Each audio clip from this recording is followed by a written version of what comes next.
तो आज जो हम देखने जा रहे हैं, तो उसके आगे वाले श्लोक में रूप गोस्वामी बताते हैं कि ये भक्त ही कैसे अच्छा योग्य व्यक्ति है।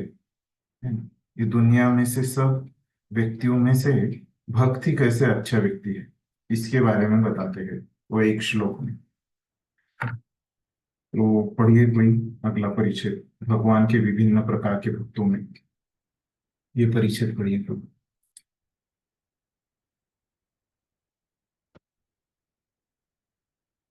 43 पेज नंबर वाला। कौन पढ़ेगा?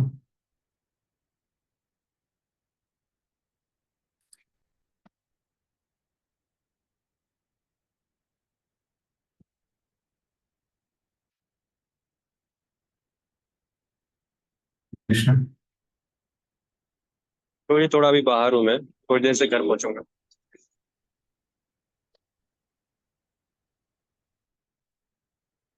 कहाँ? कौन सा 43 पेज ना?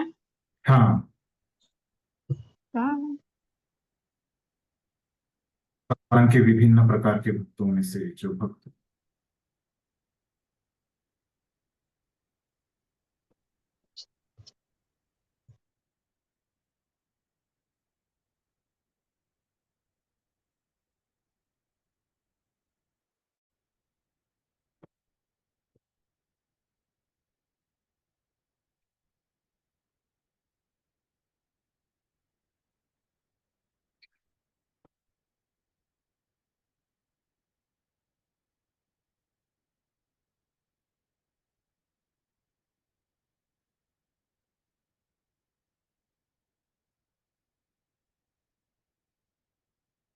मिला।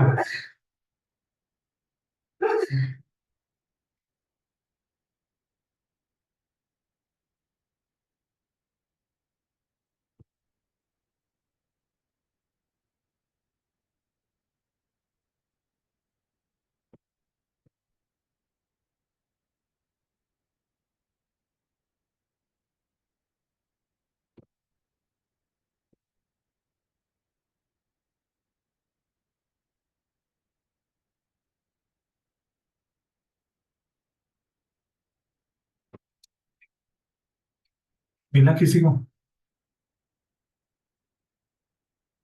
हरे कृष्ण प्रभु जी, मैं पढ़ूं क्या?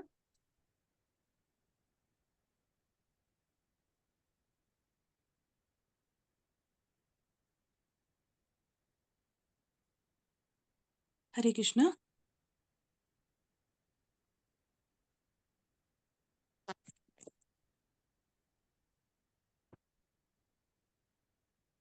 हरे कृष्ण प्रभु जी, आवाज आ रही है? हाँ, आ रही। जी। ये भगवान के विभिन्न प्रकार के भक्तों वाला पढ़ना है क्या? हाँ हाँ। जी। भगवान के विभिन्न प्रकार के भक्तों में से जो भक्त कृष्ण के मूल रूप अर्थात वृंदावन बिहारी के प्रति आकृष्ट होता है, वह अग्रणी अर्थात प्रथम श्रेणी का भक्त माना जाता है। ऐसा भक्त ना तो बैकुंठ के ऐश्वर्य से, ना ही कृष्ण की राजधानी द्वारका के ऐश्वर्य से आकृष्ट होता है। श्रील रूप गोस्वामी इस निष्कर्ष पर पहुंचते हैं कि गोकुल या वृंदावन में भगवान की लीलाओं द्वारा आकृष्ट होने वाले भक्तगण सर्वश्रेष्ठ हैं। प्रभु जी पर नहीं लिख रहा है 43 पेज। प्रभु जी हाँ, किधर करना है? कौन सा पैराग्राफ? अभी जो पढ़ा वो ऊपर से तीसरा। नहीं, इसमें आ रहा है। नहीं है। ओ, बाकी सबके इसमें आ रहा है 43। नहीं, बुक में है ना? हाँ वही। मुक्ति से भी बढ़कर भक्ति, वही लेसन है, हाँ अत्याचार। हाँ, तो उसमें क्या लिखा है आपके यहाँ पे? 43 पेज में। पहला लाइन भगवान जैसा। नहीं, वो पहले क्या लाइन तो लिखा? खिन्न हो उठे नारद को उधर से जाते देखकर अप्सराओं ने अपने नग्न शरीरों का वस्त्र से ढक लिया, वही पेज। ऐसे क्या?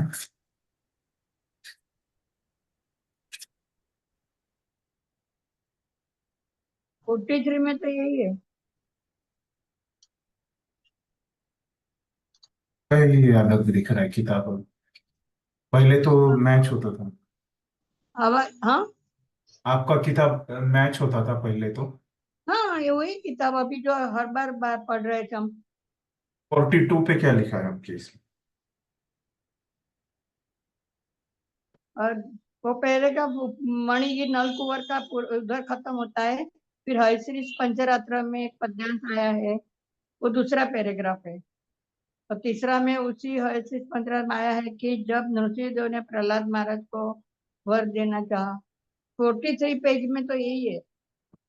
उसके आगे जाइए ना।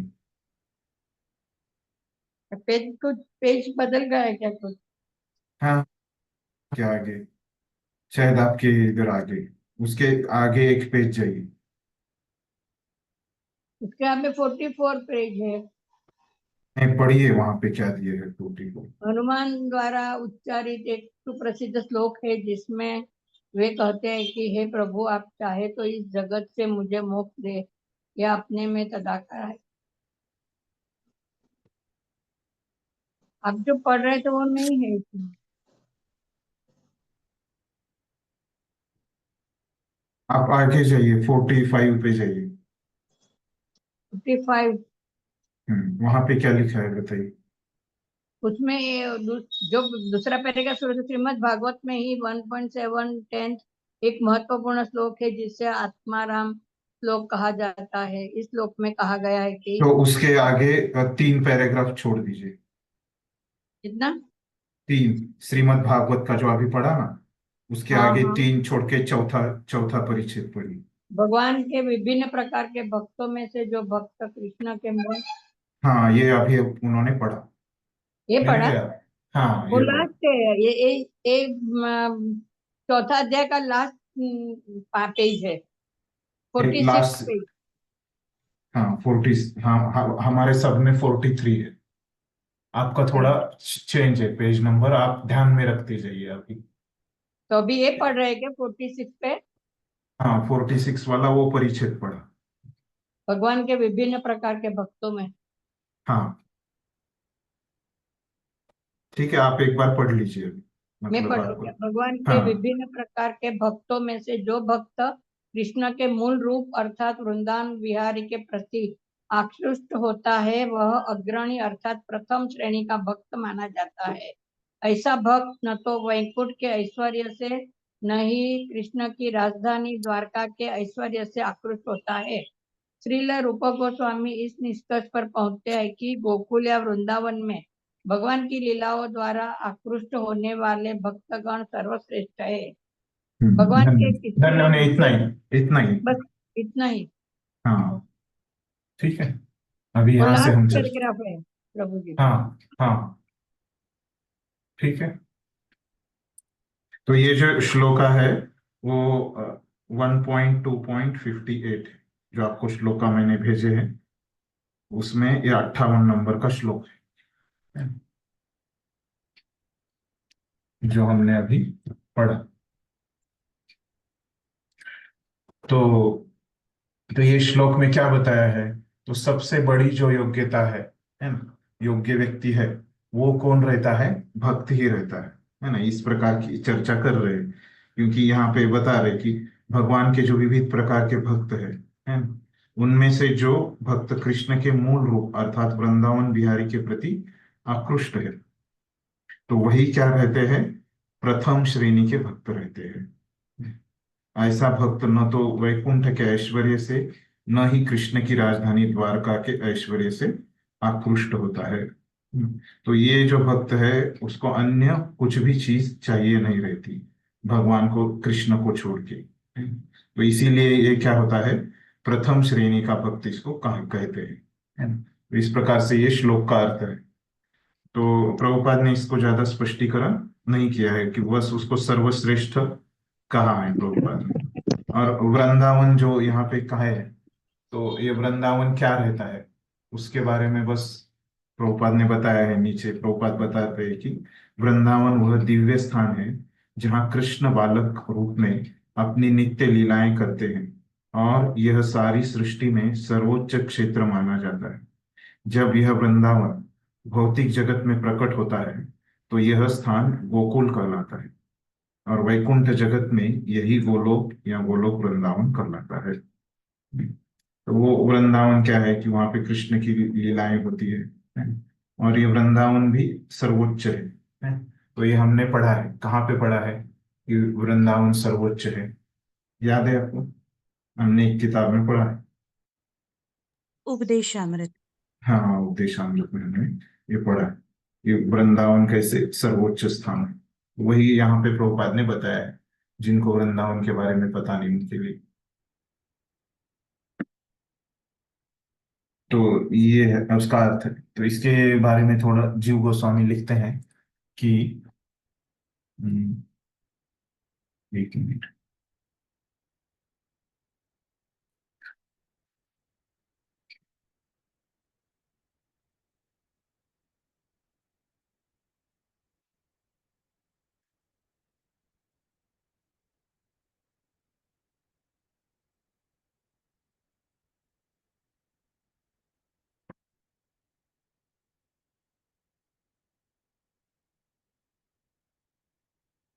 तो ये जो शुद्ध भक्त रहते हैं, है ना, तो वो कुछ भी मुक्ति की अभिलाषा नहीं करते, ऐसे पहले वाले श्लोक में बोला है।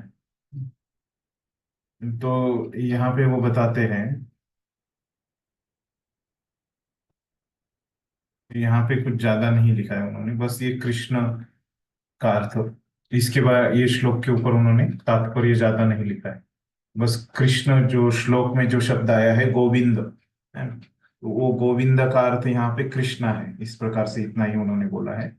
और जो श्री एक शब्द आया है श्लोक का, श्लोक हमने पढ़ा नहीं, है ना, तो वहां पे बताया श्रीश मतलब, जो श्री मतलब क्या बोल रहे हो वो, कि ये जो आकाश है, गगन, उसको श्री बोलते हैं। श्री शब्द का वो भी एक अर्थ है। लक्ष्मी का भी नाम है श्री, है ना, श्री मतलब धन भी होता है ना, तो श्री मतलब पवित्र भी होता है। लेकिन यहाँ पे क्या अर्थ है बोल रहे जीव गोस्वामी, कि आकाश। और श्रीश मतलब जो आकाश के मालिक है, वो कौन है? वो नारायण। ऐसे कृष्ण और नारायण के बारे में ये है, जो वैकुंठ है ना, जो प्रभुपाद ने जिसको वैकुंठ और द्वारका से भी बोला है, तो उनके लिए नारायण शब्द वहां पे इस्तेमाल किया है। तो एक यहाँ पे तत्व चर्चा करते हैं कि सबसे बड़ी योग्यता क्या है, कि भगवान का भक्त होना, है ना, कृष्ण का भक्त होना, और अन्य किसी चीजों से आकर्षित नहीं होना, इस प्रकार से बताते हैं। तो अगला श्लोक लेते हैं, पढ़िए कोई अगला, अंत तक पढ़िए, भगवान से लेके अंत तक, अंत वाला परिच्छेद।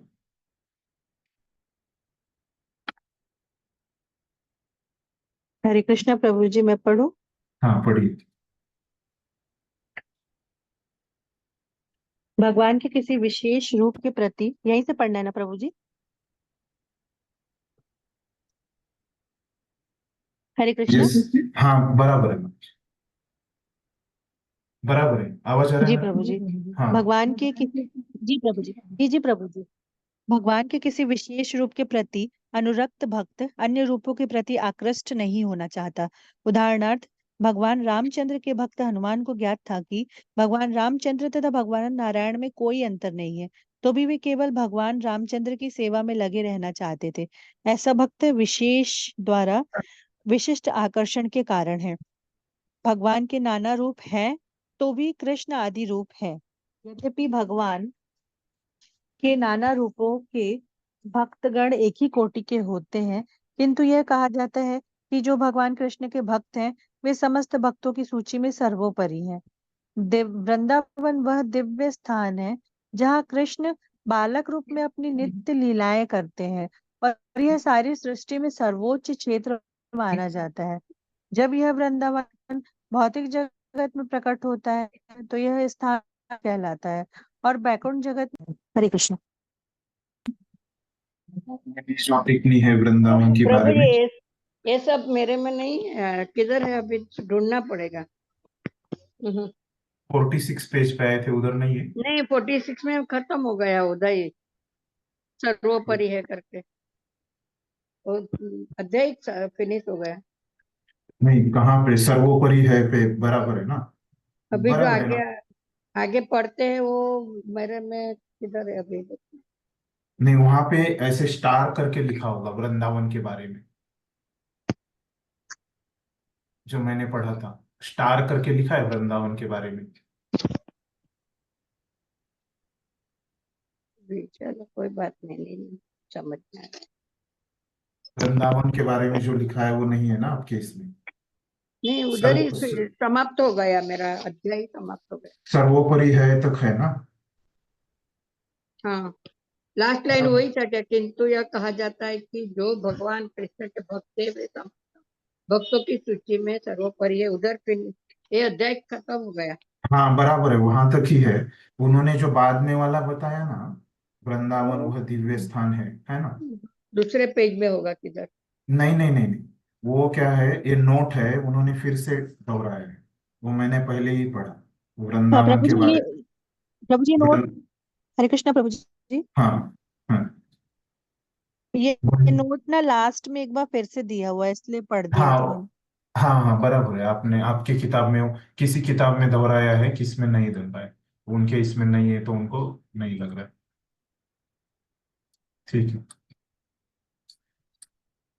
है ना। वो जो वृंदावन के सर्वोपरि है ना, वहां तक ही दिया है माता जी, है ना। हाँ, फिर इधर अध्याय समाप्त हो जाता है।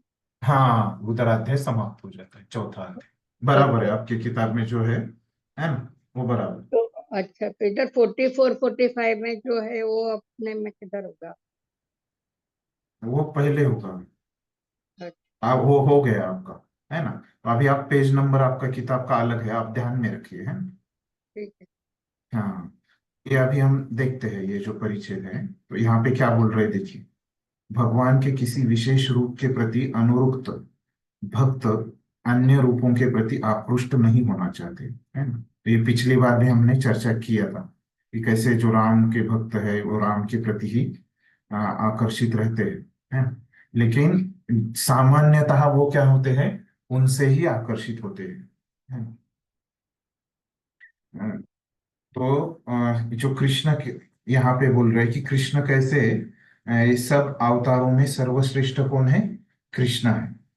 क्यों ऐसे है, क्योंकि कृष्ण के पास जो रस है, वो रस की वजह से कृष्ण है ना। वैसे कृष्ण और राम में कोई अंतर नहीं, कृष्ण और विष्णु में कोई अंतर नहीं है ना। शास्त्रों में ऐसे वचन है कि दोनों क्या है, विष्णु तत्व ही है। लेकिन कृष्ण में क्या है कि रस ज्यादा है, इसीलिए हम कृष्ण को श्रेष्ठ मानते हैं, है ना। विष्णु से और कृष्ण में उनमें रस ज्यादा है। तो उसमें जीव गोस्वामी ने बहुत ज्यादा इसके शास्त्रों से उदाहरण दिए हैं। लेकिन अंत में क्या है, उन्होंने कम से कम एक 8 10 श्लोकों से बताया है कि कैसे विष्णु और कृष्ण जो है। तो इनमें अंतर क्या है, तो ये एक ही है, लेकिन अंतर क्या है, तो कृष्ण के पास रस है। तो उनका जो निष्कर्ष है वो बस मैं पढ़ता हूं। वो क्या बताते हैं कि तो कृष्ण में रूढ़ भाव रहता है ना, रूढ़ भाव, है ना। इस प्रकार से एक 10वें स्कंद का एक श्लोक पढ़ते हैं वो, है ना। और वो श्लोक है, क्वेमा स्त्रियो वनचरी व्यभिचार दुष्टा कृष्णे क्वचेस परमात्मनि रूढ़ भावा ईश्वरो नु भजतो विदुषोऽपि साक्षात् श्रेयस्तनोति अगधराज इवोपयुक्तः। तो ये श्लोक का अर्थ है कि वो बोलते हैं कि ये कितना आश्चर्यजनक है ना? कि ये जो स्त्रियां हैं वो जंगल में घूम रही है ना। और ऐसे लग रहा है कि ये जो स्त्रियां हैं, अब ये जो जंगल में घूमने वाली स्त्रियां हैं, ये इनका जो व्यवहार है ये नैतिक व्यवहार नहीं है ना? लेकिन ये स्त्रियों ने क्या किया है, उन ये दुनिया की सबसे बड़ी चीज इनको प्राप्त है, वो क्या है, कृष्ण के प्रति प्रेम इनको प्राप्त है ना? और वो जानती है कि कृष्ण ही क्या है, पूर्ण पुरुषोत्तम भगवान है। और कृष्ण ये क्या करते हैं, ये ऐसी महिलाओं के प्रति भी क्या किया है, उन्होंने अपना आशीर्वाद उनको दिया है। तो जिनको इतना ज्ञान नहीं है, है ना? ब्राह्मणों के इतना जितना ज्ञान नहीं है, फिर भी कृष्ण ने उनको अपना प्रेम दिया है ना? तो क्यों ऐसे होता है, तो उसके लिए एक उपमा देते हैं श्लोक में। तो बताते हैं कि अगर कोई दवाई है ना? अगर कोई मरीज है, वो दवाई लेता है, लेकिन उसको दवाई में क्या क्या रहता है ना, दवाई कैसे काम करती है, वो पता नहीं रहता है ना? तो बस वो दवा एक अज्ञानी व्यक्ति ने भी दवाई ली, तो उस पे भी वो दवाई काम करती है।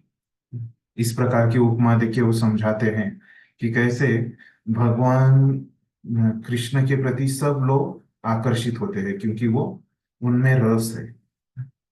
तो इस प्रकार का एक श्लोक यहाँ पे बताते हैं रूप गोस्वामी हमको, कि क्यों कृष्ण के प्रति लोग आसक्त होते हैं, है ना? भले ही विष्णु और कृष्ण में कोई अंतर नहीं तत्व के रूप में, है ना? फिर कृष्ण के तरफ क्यों लोग आकर्षित होते हैं?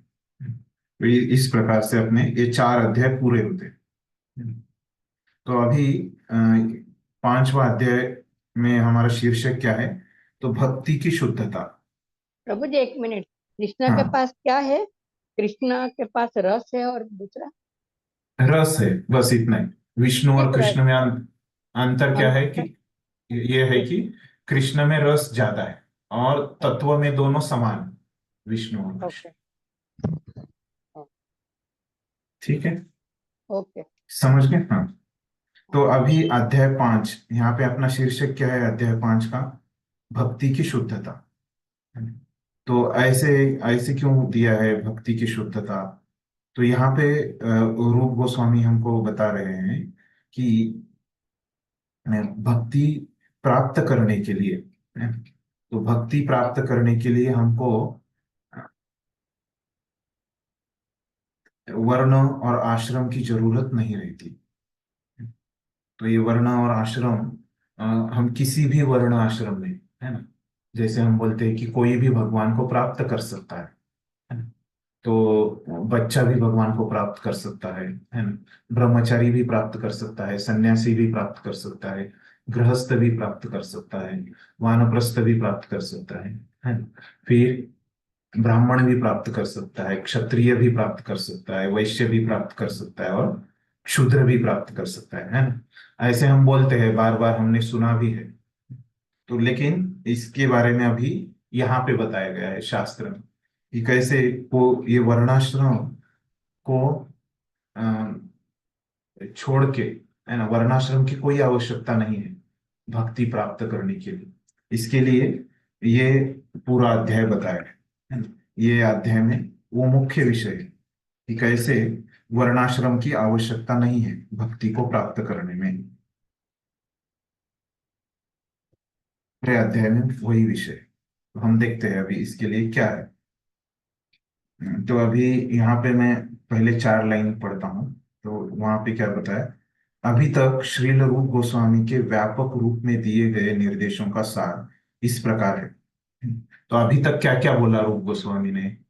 तो वो प्रभुपाद बता रहे, जब तक मनुष्य की प्रवृत्ति सांसारिकता की ओर रहती है, अथवा वह आध्यात्मिक तेज से एकाकार होने का इच्छुक रहता है, तब तक वह शुद्ध भक्ति के प्रदेश में प्रवेश नहीं कर सकता, है ना? तो ये बस प्रभुपाद ने यहाँ पे लिखा है हमको समझने के लिए, कि अभी तक प्रभुपाद क्या बोल रहे हैं, कि जब तक मनुष्य इस भौतिक जगत के, है, में ही वो ढूंढता रहता है, सुख ढूंढता रहता है ना? इस भौतिक जगत में ही वो सुख ढूंढता है, और वो जब तक आध्यात्मिक की तरफ मुड़ता नहीं अपना चेहरा, है ना, जब तक वो आध्यात्मिक की तरफ अपना चेहरा करता नहीं, तब क्या होता है?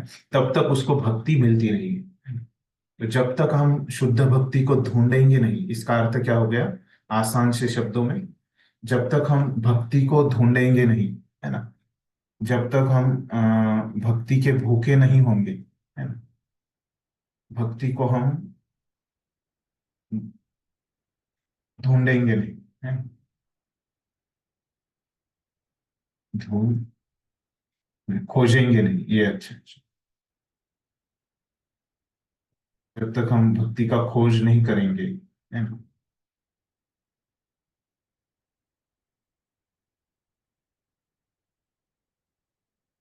बुझेंगे नहीं, तब तक हमको क्या होगी,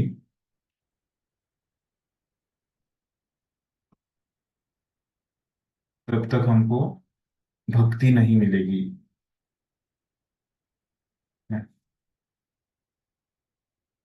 तो पहले हमको भक्ति प्राप्त करने की इच्छा हम में होना, ये बहुत आवश्यक है,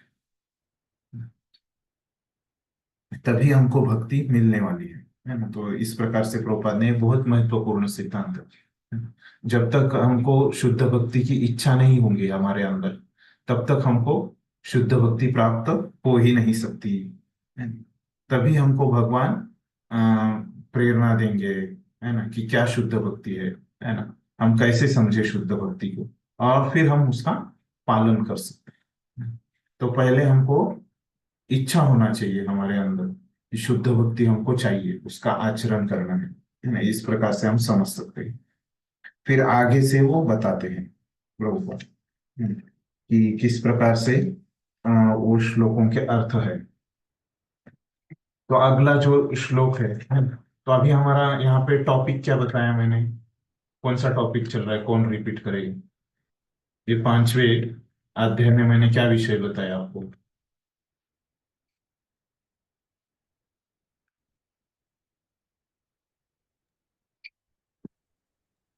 भक्ति की इसमें शुद्धता।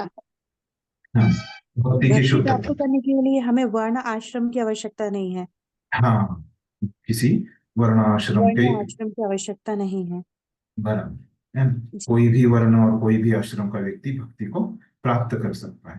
तो अभी यहाँ पे जो भी चर्चा होगी, ये मुद्दे से लेके संदर्भ में रहेगी। ये हमारा क्या रहेगा, अ, मध्य केंद्र में रहेगा ये मुद्दा, है ना। और बाकी सब जो चीजें हैं इसके ऊपर आधारित रहेगी। ये मुद्दा हमको समझाने के लिए बाकी सब चीजें यहाँ पे बताई जाएगी, है ना। तो पहली चीज यहाँ पे हमको क्या समझ में आई प्रभुपाद से, कि अगर हम भक्ति की खोज में रहेंगे, शुद्ध भक्ति की खोज में रहेंगे, तो ही हमको भक्ति मिलने वाली है। हम वो हमारा ध्येय ही नहीं रहेगा, है ना, तो हमको शुद्ध भक्ति नहीं मिलने वाली है। तो ये प्रभुपाद ने हमको अभी तक बताया। तो इसके आगे के 60वां और 61वां जो श्लोक है, तो वो मिला के बताते हैं वो। तो यहाँ से अभी दो दो परिच्छेद आप पढ़िए, यहाँ से दो परिच्छेद पढ़िए कोई, इसके आगे से सफल हुआ तो। हरे कृष्णा। इसके आगे रूप गोस्वामी का कथन है कि भक्ति सारी भौतिक धारणाओं से ऊपर है और यह किसी देश, वर्ग, समाज या परिस्थिति विशेष तक सीमित नहीं है। श्रीमद् भागवत में भक्ति को दिव्य एवं अहेतुकी कहा गया है। भक्ति किसी लाभ की आशा के बिना की जाती है और इसे कोई भी भौतिक परिस्थिति रोक नहीं पाती। यह भेदभाव से रहित होकर सर्व सुलभ है और जीवों की स्वाभाविक वृत्ति है। मध्य युग में चैतन्य महाप्रभु के महान पार्षद नित्यानंद प्रभु के तिरोधान के पश्चात पुरोहितों का एक वर्ग अपने को नित्यानंद के वंशज कहकर गोस्वामी कहलाने लगा। उन्होंने यह भी दावा किया कि भक्ति का अभ्यास तथा उसका प्रचार उनके विशिष्ट वर्ग तक ही सीमित है, जिसे नित्यानंद वंश कहा जाता था। इस तरह कुछ काल तक वे अपनी कृत्रिम शक्ति बनाए रहे। तभी गौड़ीय वैष्णव संप्रदाय के सशक्त आचार्य श्रील भक्ति सिद्धांत सरस्वती ठाकुर ने उनके इस विचार को पूरी तरह छिन्न भिन्न कर दिया। कुछ काल तक घोर संघर्ष चलता रहा, किंतु इससे सफलता मिली और अब यह भली भांति स्थापित हो चुका है कि भक्ति किसी वर्ग के लोगों तक ही सीमित नहीं है। इसके अतिरिक्त जो भी व्यक्ति भक्ति में लगा हुआ है, वह पहले से उच्च वर्ग ब्राह्मण के पद पर प्रतिष्ठित है। इस तरह श्रील भक्ति सिद्धांत सरस्वती ठाकुर ने इस आंदोलन के लिए जो संघर्ष किया वह सफल हुआ। हरे कृष्ण। तो यहाँ पे क्या क्या हमको सीखने को मिला इसमें, तो यहाँ पे जो मूल श्लोक है ना, तो उसका अर्थ मैं पहले बताता हूँ। तो शास्त्र क्या बताते हैं कि जो कोई भी मनुष्य है ना, सब मनुष्य, है ना, सब प्रकार के मनुष्य भक्ति का अभ्यास कर सकते हैं, है ना, भक्ति अपने जीवन में उतार सकते हैं, है ना। सब हर कोई मनुष्य योग्य है, किसके लिए? भक्ति के लिए, है ना। ऐसे कोई मनुष्य नहीं है कि जो भक्ति के लिए योग्य नहीं है। तो उसके लिए एक उपमा देते हैं, है ना। जो माघ का महीना रहता है ना? तो माघ का महीना मतलब कौन सा रहता है? खास करके ये दिसंबर जनवरी का महीना, है ना। उसमें ठंडी बहुत ज्यादा रहती है। तो उसमें प्रभुपाद आगे बताएंगे उसके बारे में, वो श्लोक के बारे में। तो वो बताते हैं कि यहाँ पे जो ये श्लोक है, वो बता रहे हैं, जो वशिष्ठ मुनि है ना, वो राजा दिलीप को बता रहे हैं। पद्म पुराण में ये श्लोक आता है। तो उनको वो बताते हैं कि जैसे ये माघ के महीने में ठंडी रहती है, तो ऐसे ठंडी है तो कोई कहा मनाही है क्या किसी को कि आप नहाओ मत, है ना। जैसे ये माघ के महीने में कोई भी नहा सकता है ना। तो उसी प्रकार ये भक्ति का अभ्यास कोई भी व्यक्ति कर सकता है ना। इस प्रकार से वशिष्ठ मुनि बता रहे हैं, है ना। वो मूल श्लोक है, उसको समझाने के लिए प्रभुपाद ये सब लिख रहे हैं। प्रभुपाद अंत में बताते हैं वो श्लोक, है ना। देखो, तो अभी ये दो परिच्छेदों में क्या बताया प्रभुपाद ने कि भक्ति कैसे रहती है। ये हमारा जो भौतिक धारणा है, भौतिक सोच है ना, कि ये ऐसे होना चाहिए, ये ऐसे हम जो अपने बुद्धि से सोच सकते हैं भौतिक चीजों के बारे में, तो उससे ऊपर रहती है ना। क्यों ऐसे ऊपर रहती है? भौतिक धारणाओं से ऊपर? क्या लगता है आपको क्यों रहती होगी भक्ति भौतिक धारणाओं से ऊपर? यहाँ पे बताया प्रभुपाद ने, है ना, कि भक्ति जो है भौतिक धारणाओं से ऊपर रहती है। कैसे हम समझे इसको? तो देखिए, भौतिक धारणाएं कहाँ पे आती है? तीन गुणों में आती है ना, बराबर। जो भी भौतिक जगत है ना, ये किससे बना है? तीन गुणों से बना है, बराबर। तो ये भौतिक धारणाएं भी किस में आ जाएंगी? तीन गुणों में आ जाएगी इसके कारण। और भगवान कैसे हैं? दिव्य है ना। मतलब क्या है? ये तीन गुणों से ऊपर है भगवान, है ना। तो इसीलिए क्या होता है, भक्ति भी जो है ये भौतिक धारणाओं से ऊपर, मतलब तीन गुणों से ऊपर है। क्योंकि भगवान दिव्य है तो भक्ति भी क्या है?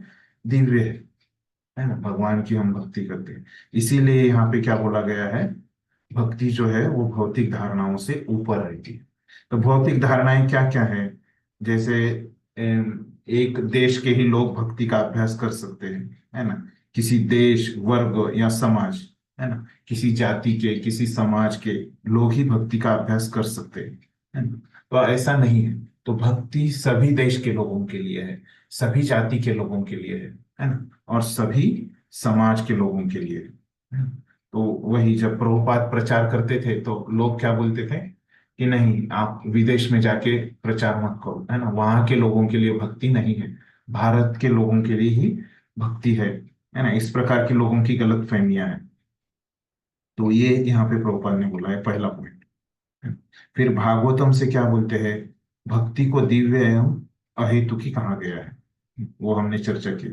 भक्ति किसी लाभ की आशा के बिना की जाती है ना। ये हमने कहा देखा? अन्याभिलाषिता शून्य में हमने देखा कि अपने को खुद को लाभ नहीं चाहिए। तो क्या है, कौन सी अभिलाषा हमारी होनी चाहिए? कि कृष्ण की प्रसन्नता, है ना। ये एक ही अभिलाषा हमारे पास होनी चाहिए। भक्ति किसी ये हो गया, यह भेदभाव से रहित होकर, है ना। तो भक्ति में किसी का भेदभाव नहीं करना चाहिए, सर्वसुलभ है और जीवों की स्वाभाविक वृत्ति है। तो भक्ति क्या है? सुलभ है और ये स्वाभाविक है जीवों के लिए, है ना?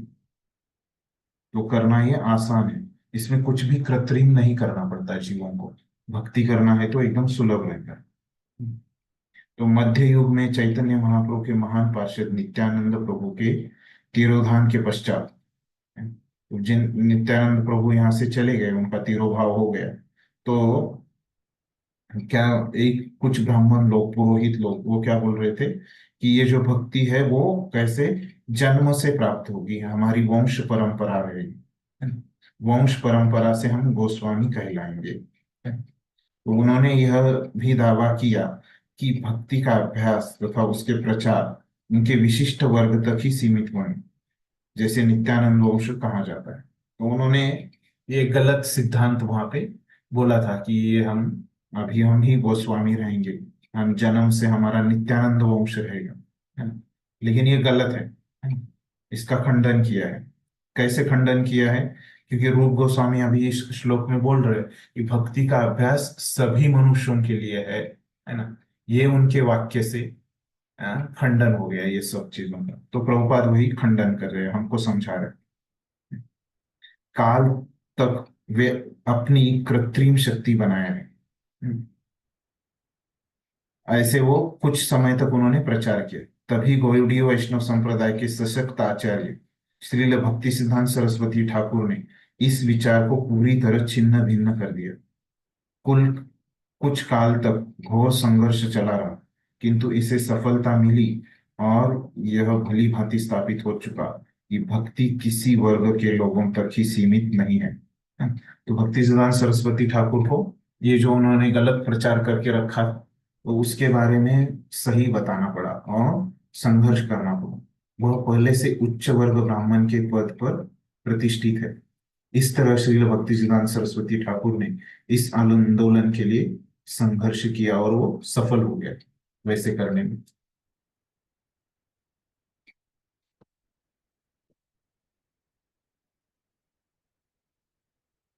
तो आगे के परिच्छेद में क्या बोल रहा है? पद प्रतिष्ठा के बल पर ही आज विश्व के किसी भी भाग का व्यक्ति गौड़ीय वैष्णव बन सकता है। तो ये अभी प्रभुपाद ने जो प्रचार किया है ना पूरा देश विदेश में जाके, तो उसके बारे में बोल रहे प्रभुपाद। तो अभी क्या होता है, कोई भी देश का व्यक्ति भक्त बन सकता है। और हम देखते भी है ना, कि कैसे जब इस्कॉन को 50 साल हो गए थे, है ना, तो लगभग 108 से भी ज्यादा देशों से वहां पे लोग आ गए थे एकत्र कलकत्ता में, है ना। तो गौड़ीय वैष्णव बन सकते हैं, है ना। कोई भी, प्रभुपाद ने ऐसे प्रचार किया है कि कभी कोई भी अभी व्यक्ति किसी भी जाति का हो, किसी भी देश में हो, अगर उसने उसकी इच्छा है तो वो बन सकता है। एक शुद्ध वैष्णव दिव्य पद को प्राप्त होता है। अतएव उस जगत की सर्वोच्च योग्यता अर्थात सतोगुण पद पहले से प्राप्त रहता है ना। वो दिव्य रहता है ना, सतोगुण के ऊपर है, 3 गुणों के ऊपर है दिव्यता, वो बता रहे। पाश्चात्य जगत में हमारा कृष्ण भावनामृत आंदोलन हमारे गुरु महाराज श्रील भक्ति सिद्धांत सरस्वती गोस्वामी प्रभुपाद के उपर्युक्त सिद्धांत पर आधारित है। उनके प्रमाण पर ही हम पाश्चात्य देशों, तो ये भक्ति सिद्धांत सरस्वती ठाकुर ने जो किया है ना, उसी का हम क्या कर रहे हैं, अनुशीलन कर रहे हैं, है ना? तथाकथित ब्राह्मणों का दावा है कि जो ब्राह्मण कुल में उत्पन्न नहीं हो वह जनेऊ धारण नहीं कर सकता और उच्च कोटि का वैष्णव नहीं बन सकता। किंतु हम इस सिद्धांत को नहीं मानते, क्योंकि इसका समर्थन न तो रूप गोस्वामी करते हैं न तो विविध शास्त्र, है ना। तो ये जो बताते हैं कि ब्राह्मण जाति के नहीं है तो जनेऊ धारण नहीं करना चाहिए, है ना। तो ये गलत सिद्धांत है ना। तो अगर उनकी योग्यता है, वो 4 नियमों का पालन करते हैं, हरि नाम करते हैं, है ना, तो ये योग्यता है तो वो कर सकते हैं। श्रील रूप गोस्वामी विशेष रूप से उल्लेख करते हैं कि हर व्यक्ति को भक्ति ग्रहण करने और कृष्ण भावना भावित होने का जन्म सिद्ध अधिकार है। तो प्रत्येक व्यक्ति को वो अधिकार है। उन्होंने अनेक शास्त्रों से कई साक्षी दिए, तो बहुत सारे संदर्भ दिए। और पहले जो मैंने बताया कि ये माघ के महीने का है ना, वो यहाँ पे अभी दिया है। तो इस प्रकार से वो पहला अभी 2 श्लोकों में उन्होंने क्या बात की कि भक्ति करने के लिए सभी व्यक्ति योग्य है ना। तो मतलब क्या है, कोई भी व्यक्ति है ना, कोई भी आश्रम का और कोई भी वर्ण का व्यक्ति रहेगा वो क्या कर सकता है, भक्ति कर सकता है ना। ये हम समझ गए हैं। फिर वो दूसरा संदर्भ देते हैं, कहाँ से, स्कंद पुराण से। तो उसमें बताते हैं वो कि मयूरध्वज नामक देश में शूद्रों से भी नीच माने जाने वाले निम्न जाति के लोगों की भी भक्ति की वैष्णव संप्रदाय में दीक्षित किया जाता है। जब वे अपने शरीर का तिलक धारण करके तथा अपने हाथ एवं गले में कंठी माला पहनकर ठीक से वस्त्राभूषित होते हैं तो वे वैकुंठ लोक से आए प्रतीत होते हैं। वस्तुतः वे इतने सुंदर लगते हैं कि सामान्य ब्राह्मणों को मात करते हैं। इस तरह वैष्णव स्वतः ब्राह्मण बन जाता है।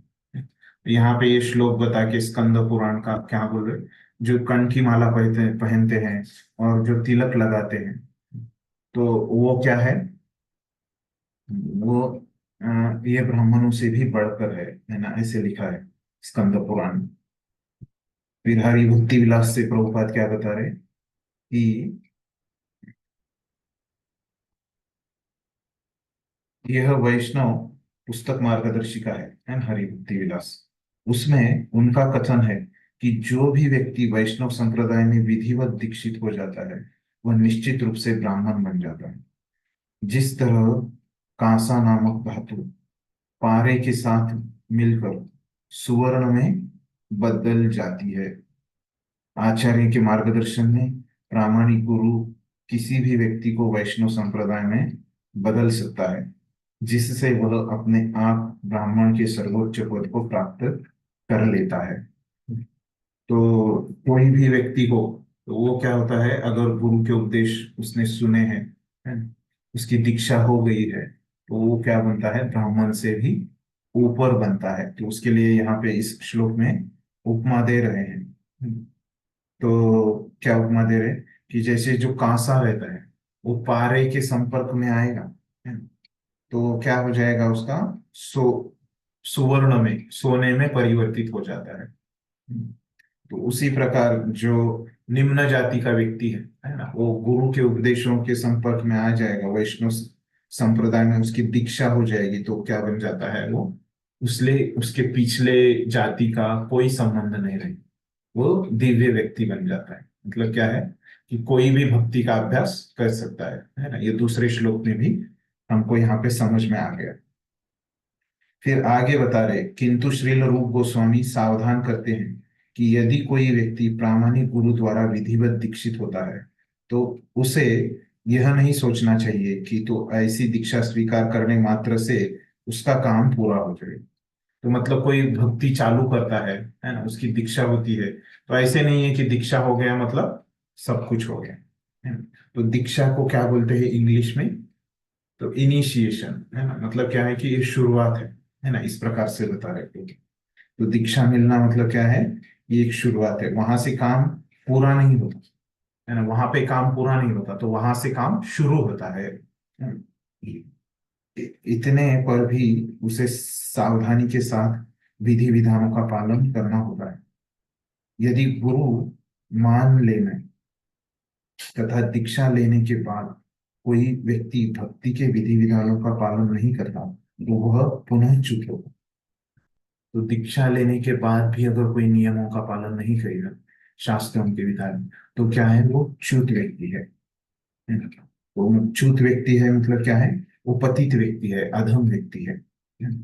मनुष्य को यह स्मरण रखने के लिए सचेत रहना चाहिए कि वह कृष्ण के दिव्य शरीर का अंश है, अतएव यह उसका कर्तव्य है कि अंश होने से वह संपूर्ण की अर्थात कृष्ण की सेवा करे, है ना? यदि हम कृष्ण की सेवा नहीं करते तो हम पुनः च्युत होते हैं।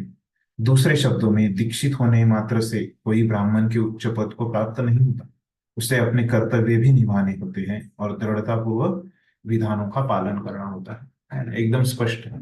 सिर्फ दीक्षा से कुछ नहीं होता, दीक्षा होने के बाद उसको क्या करना पड़ेगा, भक्ति भी करनी पड़ेगी, भक्ति के नियमों का पालन करना पड़ेगा, दीक्षा के समय जो प्रतिज्ञा ली है उसका भी पालन करना पड़ेगा दृढ़ता पूर्वक, है ना? विशेष शब्द यहाँ पे लिखा है दृढ़ता पूर्वक, मतलब आप दीक्षा भी लेंगे तो ये 4 नियमों का पालन करना और 16 माला जप करना, जो भी आपने शपथ ली है, तो ये नियमों का पालन आसानी से नहीं होगा, है। आसानी से पालन कोई भी इस जगत में ये नियमों का नहीं कर सकता है ना, वो कितना भी बड़ा व्यक्ति हो, है ना। तो वो आसानी से पालन नहीं करना पड़ेगा, सबको क्या करना पड़ेगा, ये नियमों का पालन करने के लिए कंपलसरी क्या है सबको, कि संघर्ष ये सबको कंपलसरी है ना? दृढ़ता, दृढ़ता सबको आवश्यक है, नहीं तो यहाँ पे लिखते ही नहीं प्रभुपाद, है ना। तो वो यहाँ पे क्या लिख रहे हैं प्रभुपाद, कि दृढ़ता पूर्वक पालन करना पड़ेगा, बिना दृढ़ता से ये पालन ही नहीं कर सकते हैं, है ना, क्योंकि इतना आसानी से होता नहीं, क्योंकि ये दुनिया कहीं और दूसरी तरफ जा रही है और हम लोग उसके विरुद्ध जाने का प्रयास कर रहे हैं, है ना।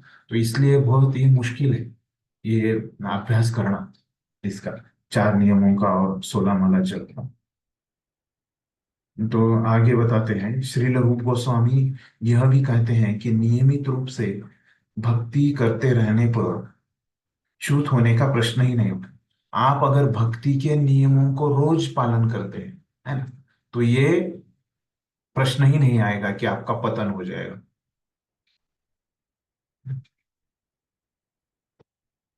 तो ये जो है अभी हम चर्चा कर रहे हैं, ये 63 और 64 नंबर का श्लोक है। तो ये दोनों के ऊपर मिला के प्रभुपाद ने यहाँ पे लिखा है। तो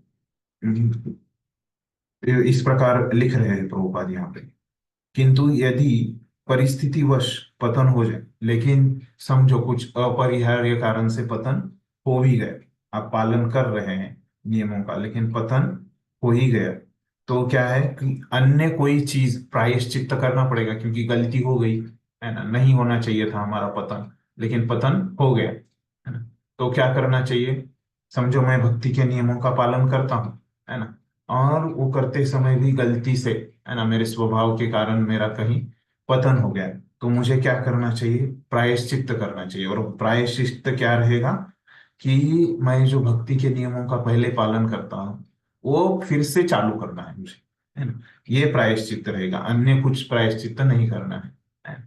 जो पालन करना से मेरा मेरा छूट गया, है ना, मेरा पतन होने के कारण वो मेरा छूट गया, तो उसका मुझे फिर से चालू करना है ना? तो ये यहाँ पे प्रभुपाद बोल रहे हैं इस परिच्छेद में। तो अन्य भक्ति को छोड़ के अन्य कुछ चीज करने की आवश्यकता नहीं है ना, ये हमको यहाँ पे समझते हैं। फिर व्यवहारता क्या रहता है, आध्यात्मिक चेतना के पद तक पहुंचने की 3 विधियां हैं, है ना। तो यहाँ पे बताते हैं कि कैसे आध्यात्मिक, हमने देखा है कि भगवान के साथ भगवत गीता में हमको योग करना है ना, मतलब भगवान के साथ एकत्र होना है, योग करना है। तो कौन सी विधियां बताई थी भगवत गीता में, कौन से मार्ग बताए थे आपको, अगर भगवान के साथ आपको संबंध बनाना है तो भगवत गीता में कौन से मार्ग आपको बताए थे, हमने पूरा भगवत गीता पढ़ाई की।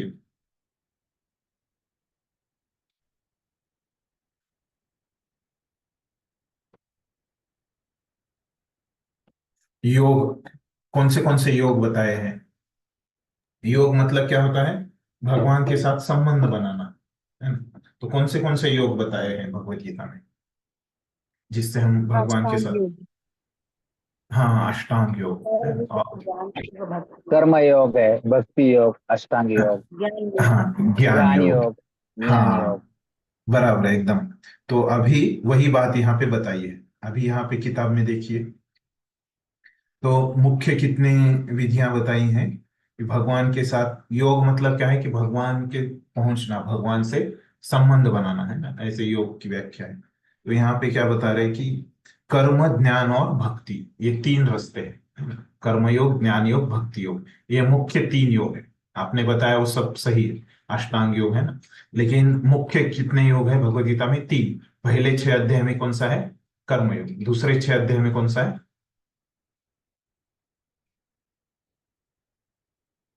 दूसरे 6 अध्याय में 7 से 12 अध्याय में कौन सा योग है, ज्ञान योग। 7 से 12 भक्ति योग। भक्ति भक्ति योग। योग, हाँ भक्ति योग है ना। और 13 से 18 में ज्ञान योग। ज्ञान योग, है ना। तो ये 3 योग है ना, तो यही बात यहाँ पे बताई है ना। तो ये 3 मुख्य विधियां हैं, किसके लिए है ये विधियां, भगवान तक पहुंचने के लिए। तक पहुंचने के लिए, उन योग करने के लिए, है ना। अनुष्ठान कर्म के क्षेत्र में आते हैं, तो ये अनुष्ठान यज्ञ, है ना, ये सब कर्मकांड में आते हैं। हमने देखा कि चिंतन की विधियां ज्ञान के क्षेत्र में आती है ना। तो ज्ञान योगी क्या करते हैं, हमने देखा कि सब कर्म छोड़ देता है ज्ञान योगी, वो जंगल में चला जाता है और वो ध्यान करते रहता है शास्त्रों के ऊपर, है ना। हमने देखा था ज्ञान योगी क्या है, कर्मों को छोड़ देता है ना। तो वही यहाँ पे बताया है, कर्मों को छोड़ के वो क्या करता है, वो शास्त्रों पे बस, शास्त्रों को पढ़ के उस पे तर्क करते रहता है, मनन करते रहता है। यह पहले ही बताया जा चुका है कि शुद्ध भक्ति के में कर्म या ज्ञान लेश मात्र भी नहीं रहता। भक्ति में शुष्क चिंतन या कर्मकांड का कोई स्थान नहीं होना चाहिए। तो भक्ति में ये सब जो चीजें हैं, कर्म और ज्ञान, इनका कुछ स्थान नहीं होना चाहिए। तो सिर्फ हमको भक्ति को अ, इसमें ढूंढना चाहिए, है ना। अन्य ज्ञान कर्मादि अनावृतम हमारी युक्ति होना चाहिए। तो ये प्रभुपाद ने हमको समझाया। तो इसका मूल श्लोक क्या है, तो मूल श्लोक में बताते हैं रूप गोस्वामी, अगर एक व्यक्ति है ना, वो भक्ति करता है ना, तो क्या है कि भक्ति के अंगों को छोड़ के, है ना, भक्ति के अंग मतलब क्या होता है पता है किसी को? आगे इसकी व्याख्या आएगी, लेकिन अभी आपको समझने के लिए क्या है, भक्ति के अंग मतलब क्या है। ये जैसे हरि नाम लेना है ना, ये क्या है, भक्ति का अंग है। तो हाँ, भक्ति के अंग मतलब क्या है, ये भक्ति के कार्य है ना? तो अगर कोई व्यक्ति अ, भक्ति के लिए अधिकारी है,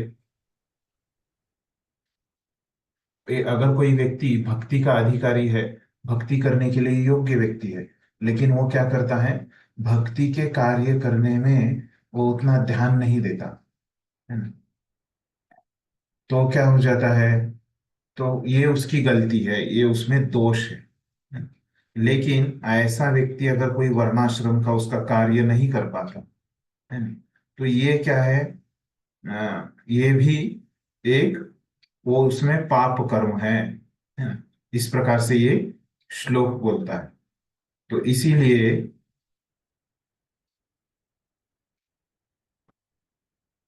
तो हमको क्या करना चाहिए, दोनों कार्य करना चाहिए, है ना? तो अभी हमको लग रहा है कि यहाँ पे तो बोला कि वर्णाश्रम का कार्य मत करो, सिर्फ भक्ति करो, है ना? लेकिन अभी फिर से बोल रहे कि वो वर्णाश्रम का भी कार्य करना चाहिए। तो ऐसे क्यों बोल रहे हैं, तो इसके बारे में वो समझाते हैं कि देखिए, आप भक्ति कर रहे हो वो बहुत अच्छा है, परंतु कि क्या है,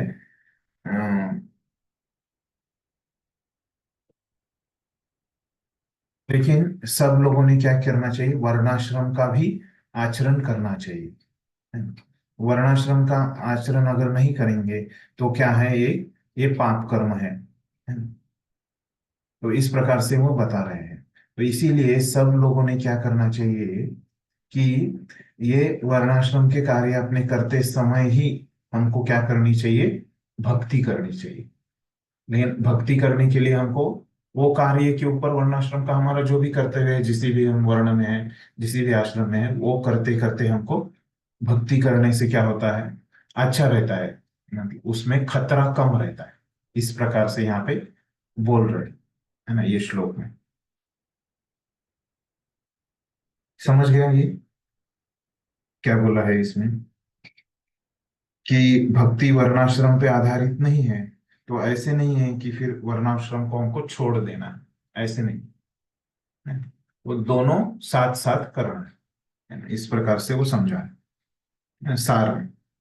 लेकिन भक्ति वर्णाश्रम पे अवलंबित नहीं है, फिर भी इसका अर्थ नहीं है कि वर्णाश्रम को छोड़ देना है, अपने कर्तव्यों को छोड़ देना है, ऐसे नहीं है। फिर अगला परिच्छेद पढ़िए कोई इस प्रसंग में।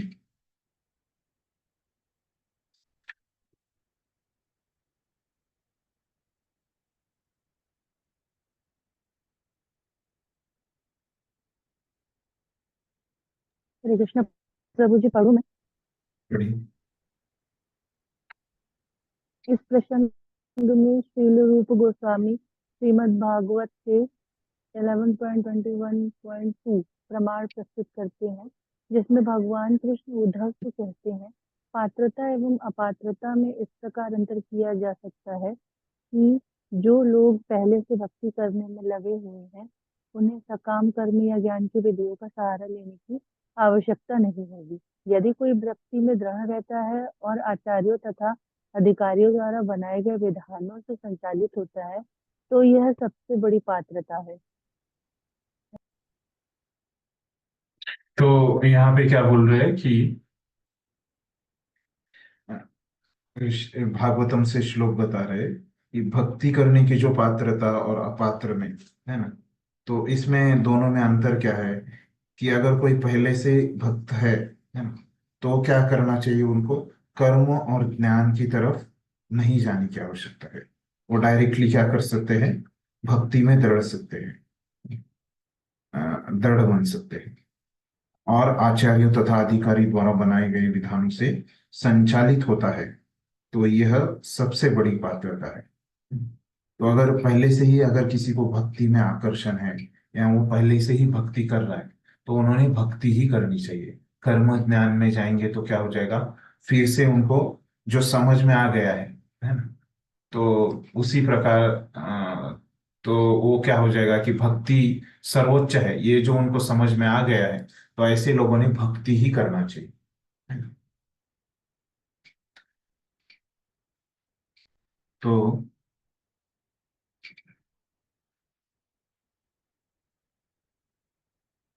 इस प्रकार से यहाँ पे बोल रहे हैं ये श्लोक। अगला पढ़िए।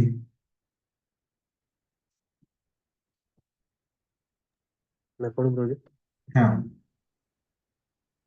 इस कथन का अनुमोदन श्रीमद् भागवत में 1.5.17 में श्री व्यासदेव को श्री नारद मुनि द्वारा दिए गए उपदेश से हो जाता है।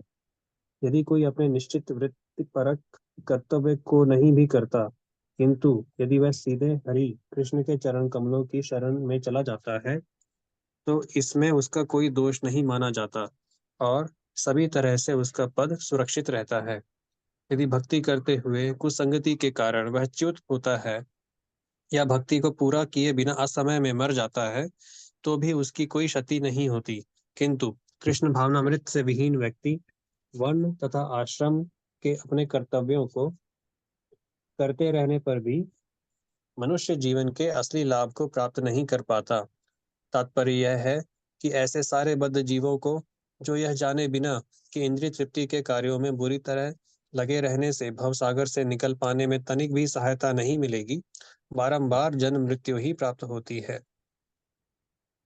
हरे कृष्ण। एक आगे पढ़िए भी, उसी में है। श्रीमद् भागवत के पंचम स्कंद में ऋषभदेव अपने पुत्रों से स्पष्ट कहते हैं, जो लोग सकाम कर्मों में लगे हुए हैं वे बारंबार जन्म मृत्यु के चक्र को स्वीकार करते हैं। वे जब तक वासुदेव के लिए प्रेममयी भावना विकसित नहीं कर लेते तब तक प्रकृति के कठोर नियमों से छूट पाने का प्रश्न ही नहीं उठता।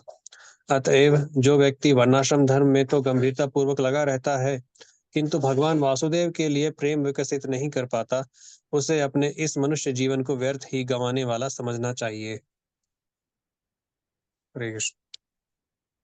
ये इसमें क्या बोल रहे हैं कि ये पहले स्कंद का ये लेते हैं श्लोक, और इसमें क्या बोल रहे हैं कि यदि कोई अपने निश्चित वृत्तिपरक कर्तव्य को नहीं भी करता, तो ये क्या है? निश्चित वृत्तिपरक कर्तव्य मतलब उसका वर्णाश्रम का जो धर्म है ना, जो भी उसका कर्तव्य है, भौतिक कर्तव्य, उसको नहीं करता, किंतु यदि वह सीधे हरि के चरण कमलों की शरण में चला जाता है ना? मतलब क्या करता है? भक्ति करता है, वर्णाश्रम नहीं का, उसका जो भौतिक कर्तव्य है वो नहीं करता और भक्ति करता है, तो उसका कोई दोष नहीं माना जाता, तो इसमें कोई गलती नहीं है और सभी तरह से उसका पद सुरक्षित रहता है। ऐसे कोई करता है, ऐसे करना नहीं चाहिए, दोनों करना चाहिए, ऐसे पहले बताया। एंड ऐसे अगर कोई करता भी है तो क्या है? वो सुरक्षित है ना? यदि भक्ति करते हुए कुसंगति के कारण वह च्युत होता है, मतलब ऐसे कोई कर रहा है कि उसका भौतिक कर्तव्य उसने छोड़ दिया लेकिन वो भक्ति कर रहा है, तो ठीक है ना? लेकिन फिर क्या हो गया? वो भक्ति कर रहा है लेकिन वो भक्ति में क्या होता है? पतन हो गया उसका, है ना? तो क्या च्युत होना मतलब पतन होना। यहाँ भक्ति को पूरी किए बिना, है ना, लेकिन पतन नहीं उसका हुआ, लेकिन वो क्या हो गया, भक्ति को पूर्णत्व प्राप्त करने के पहले ही वो मर गया। तो मतलब उसकी भक्ति में तो पूर्णता उसको प्राप्त नहीं हुई, है ना। तो इसमें कोई क्षति नहीं होती, है ना, मतलब इसमें कोई ह्रास नहीं होता, क्योंकि हमको पता है भक्ति तो रहती है ना। इस जन्म की भक्ति अगले जन्म में चलती रहती है, कंटिन्यू होती है। किंतु कृष्ण भावनामृत से विहीन व्यक्ति वर्ण तथा आश्रम, है ना, ऐसे करना नहीं चाहिए, लेकिन अगर कोई करता है तो भी अच्छा ही है, ऐसे बोल रहे। तो दोनों करना सबसे अच्छा है। तो किंतु, है ना, तो दोनों करना अच्छा, सबसे अच्छा है, मतलब क्या है कि उसमें वैसे भक्ति करना तो बहुत अच्छा है, सिर्फ भक्ति करना, जैसे हमारे गोस्वामी पूरा भक्ति करते थे, जंगल में जाके रहते थे, लेकिन अभी हम नहीं कर सकते, है ना। तो दोनों करना अच्छा है इस अर्थ में, है ना, सिर्फ भक्ति करना तो हमेशा अच्छा है। तो लेकिन हमको जो कहा जाता है वो क्या है कि दोनों करो, है ना। तो ऐसे बोल रहे हैं, अगर सिर्फ भक्ति करेगा और कुछ उसका लॉस भी हो गया, है ना, कुछ उसकी क्षति नहीं है, मतलब उसमें कुछ हानि नहीं है बोल रहे। लेकिन अगर कोई सिर्फ भौतिक कर्तव्य करता है तो क्या है, उसमें हानि है ना। इस प्रकार से समझाया है ना। तो कुछ लाभ नहीं प्राप्त करता, सिर्फ भौतिक कर्तव्य ही करता है, भक्ति कुछ भी नहीं करता, तो उसका लाभ क्या है, शून्य, है ना? तो ये बता रहे हैं, मतलब भक्ति का महत्व बता रहे अलग शब्दों में, है ना। तो भक्ति कैसे करना, सिर्फ भक्ति किया तो क्या है, कोई उसमें हानि नहीं है, लेकिन सिर्फ भौतिक कार्य किया तो उसमें बहुत हानि है। तो इस प्रकार से सामान्य शब्दों में ऐसा होता है। तो सिर्फ अगर कार्य किया तो क्या बोल रहे हैं, भव सागर में ही हमको जन्म मृत्यु प्राप्त करते हुए घूमना पड़ेगा, इसी जन्म मृत्यु के चक्कर में हमको रहना पड़ेगा, है ना। तो इसीलिए अगर कोई गंभीरता पूर्वक वर्णाश्रम धर्म का पालन कर रहा है लेकिन भक्ति नहीं कर रहा है तो उसको कुछ भी नहीं मिलेगा, है ना। ऐसा आसान सा इसमें समझाया है। तो आगे वाला पढ़िए भाई, इसकी पुष्टि 11वें स्कंद वाला।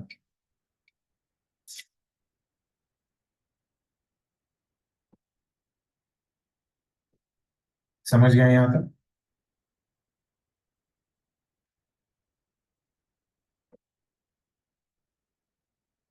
यस यस प्रभु, एक मिनट। हाँ, इसकी पुष्टि इसकी श्री। पुष्टि श्रीमद् भागवत में हम्म 11.11.32 में हम्म भी हुई है, जहाँ हम्म भगवान कृष्ण उद्धव से कहते हैं, हे उद्धव, हम्म जो व्यक्ति अपने संपूर्ण वृत्तिपरक कार्यों को त्याग कर पूर्ण रूपेण मेरी शरण में आ जाता है और मेरे आदेशों का पालन करता है, उससे उत्तम कोटि का व्यक्ति माना जाना चाहिए। हम्म भगवान के इस कथन से यह समझा जाता है कि जो लोग परोपकारी, नैतिक, चारित्रिक, परमार्थिक, राजनैतिक तथा सामाजिक कल्याण कार्यों के प्रति सामान्यतया आकृष्ट रहते हैं, वे केवल संसारी दृष्टिकोण से उत्तम व्यक्ति माने जा सकते हैं। हम श्रीमद् भागवत तथा अन्य प्रामाणिक वैदिक शास्त्रों से यह भी जानते हैं कि यदि कोई व्यक्ति कृष्ण भावना भावित होता है तथा भक्ति करता है, वह परोपकारी, नैतिक, चारित्रिक, परमार्थिक, सामाजिक सामाजिक कल्याण कार्यों में लगे पुरुषों की अपेक्षा बहुत अच्छे पद पर स्थित माना जाता है। इसी बात को और भी बल देकर श्रीमद् भागवत में 11.5.41 में कहा गया है, नहीं, जहां कर ठीक है प्रभु जी। ओके, धन्यवाद। तो अभी क्या बता रहे ये श्लोक में, तो ये उद्धव को क्या बता रहे कि अगर जो व्यक्ति अपने संपूर्ण कर्तव्य पर कार्यों का त्याग कर पूर्ण रूपेण मेरे शरण में आ जाता है और मेरे आदेशों का पालन करता है, उसे उत्तम कोटि का व्यक्ति माना जाना चाहिए। मतलब भक्त को उत्तम कोटि का व्यक्ति, वो सबसे बड़ा उसको माना चाहिए। उत्तम कोटि का मतलब यहाँ पे जो श्लोक में शब्द आया है ना, तो उसको क्या बोल रहे कि सत्तम, है ना।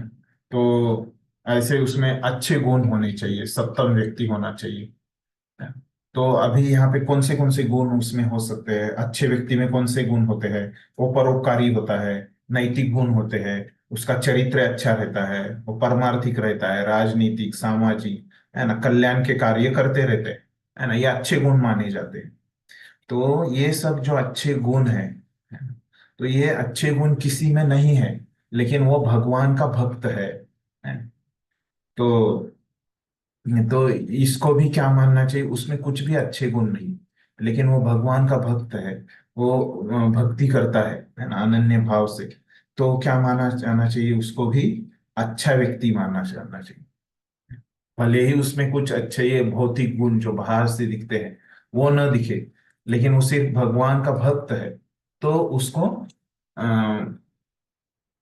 क्या मानना चाहिए, अच्छा व्यक्ति मानना चाहिए। इस प्रकार से भगवान ने खुद बोला है ना, श्रीमद् भागवतम में।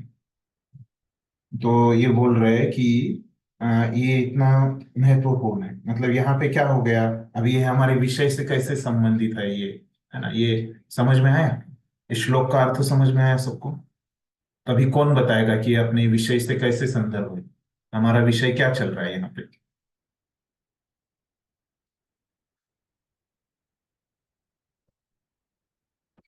क्या विषय पढ़ाई कर रहे हैं अभी हम। मतलब भक्ति अ, बाकी बाकी चीजों से भक्ति उत्तम है, जैसे जो सामाजिक कार्यों हाँ में लगे हैं। हाँ, ये इस श्लोक में बताया है ना। लेकिन मेन विषय क्या है हमारा, यहाँ पे जो हमने पहले बताया था, ये शुरू 5वां अध्याय शुरू करते समय बताया था आपको ये। भक्ति की शुद्धता। हाँ, तो क्या क्या बताया था उसमें, भक्ति की शुद्धता का अर्थ क्या बताया था मैंने।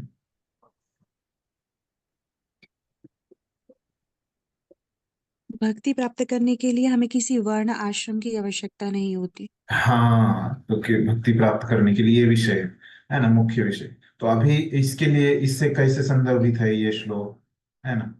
तो मतलब ये अच्छे गुण किस में आ जाते हैं, कोई अगर वर्णाश्रम का अभ्यास करता है ना, समाज में कैसे अच्छे से रहना है, सत्व गुण में रहना है, ऐसे व्यक्ति में ये सब गुण आ जाते हैं। कौन से, परोपकारी, नैतिक, चारित्रिक, परमार्थिक, राजनैतिक, है ना। तो ये कल्याण के कार्य, है ना, ऐसे व्यक्ति में जो वर्णाश्रम का अच्छे से पालन करता है उसमें ये गुण आते हैं।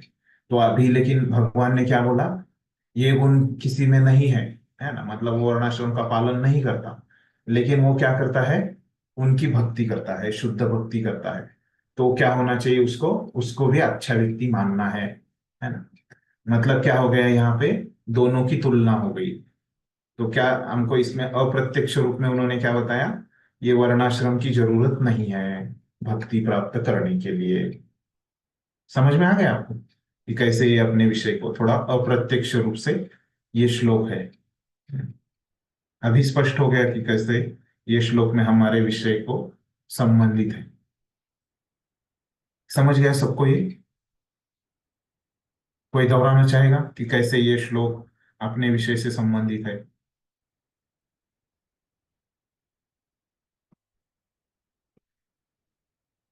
मतलब अगर कोई भक्ति करता है तो वो उसके जैसे स्टार्टिंग में जो हमारा तात्पर्य था, मतलब जो संक्षेप में हमने देखा कि किसी वर्ण, समाज या जो भी भेद हैं, उन सब की आवश्यकता नहीं है भक्ति करने के लिए। तो हाँ लास्ट में फिर मतलब अभी जो हम श्लोक देख रहे हैं उसमें यही पता चलता है कि चाहे कोई कितना भी ऊंचा या मतलब अलग अलग वर्ण या किसी भेद में सबसे ऊंचा भी क्यों ना हो, चारित्रिक क्यों ना हो, बड़ा राजनीतिक क्यों ना हो, पर अगर वो भक्ति करता है तो उसके अंदर मतलब वो इन सब गुणों के ऊपर अच्छे पद पर स्थित माना जाता है। यस, ऐसा कुछ। हाँ हाँ, धन्यवाद। इस प्रकार से ये संबंधित है हमारे। अभी अगला पढ़िए, अगला श्लोक पढ़िए, 11वें स्कंद का ये अगला भी, वो पढ़िए। इसी बात को और भी बल देकर श्रीमद् भागवत में 11.5.41 में कहा गया है, जहाँ करभाजन मुनि महाराज निमि को इस प्रकार संबोधित करते हैं।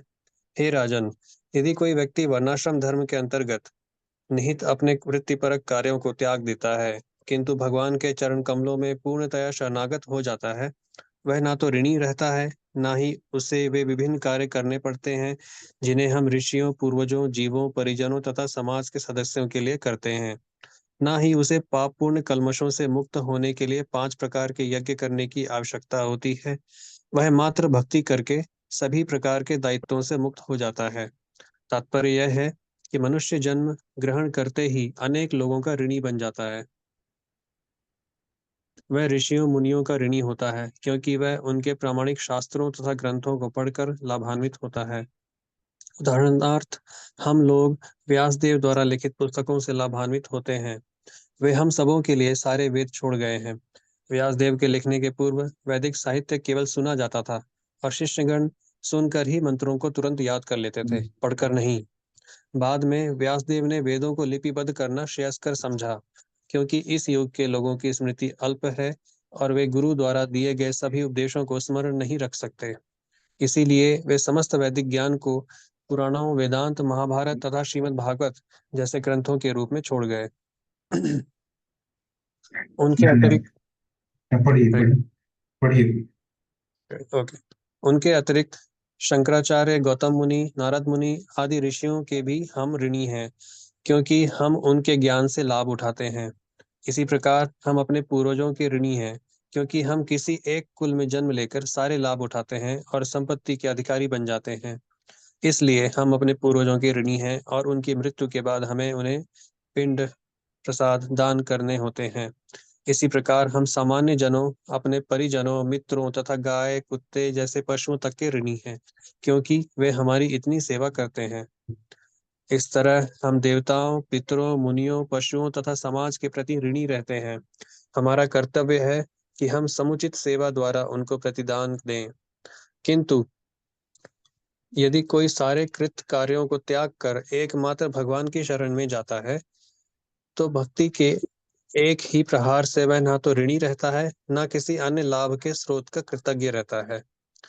भगवत गीता में भी भगवान कहते हैं, तुम सारे कार्यों को त्याग कर मेरी शरण में आओ।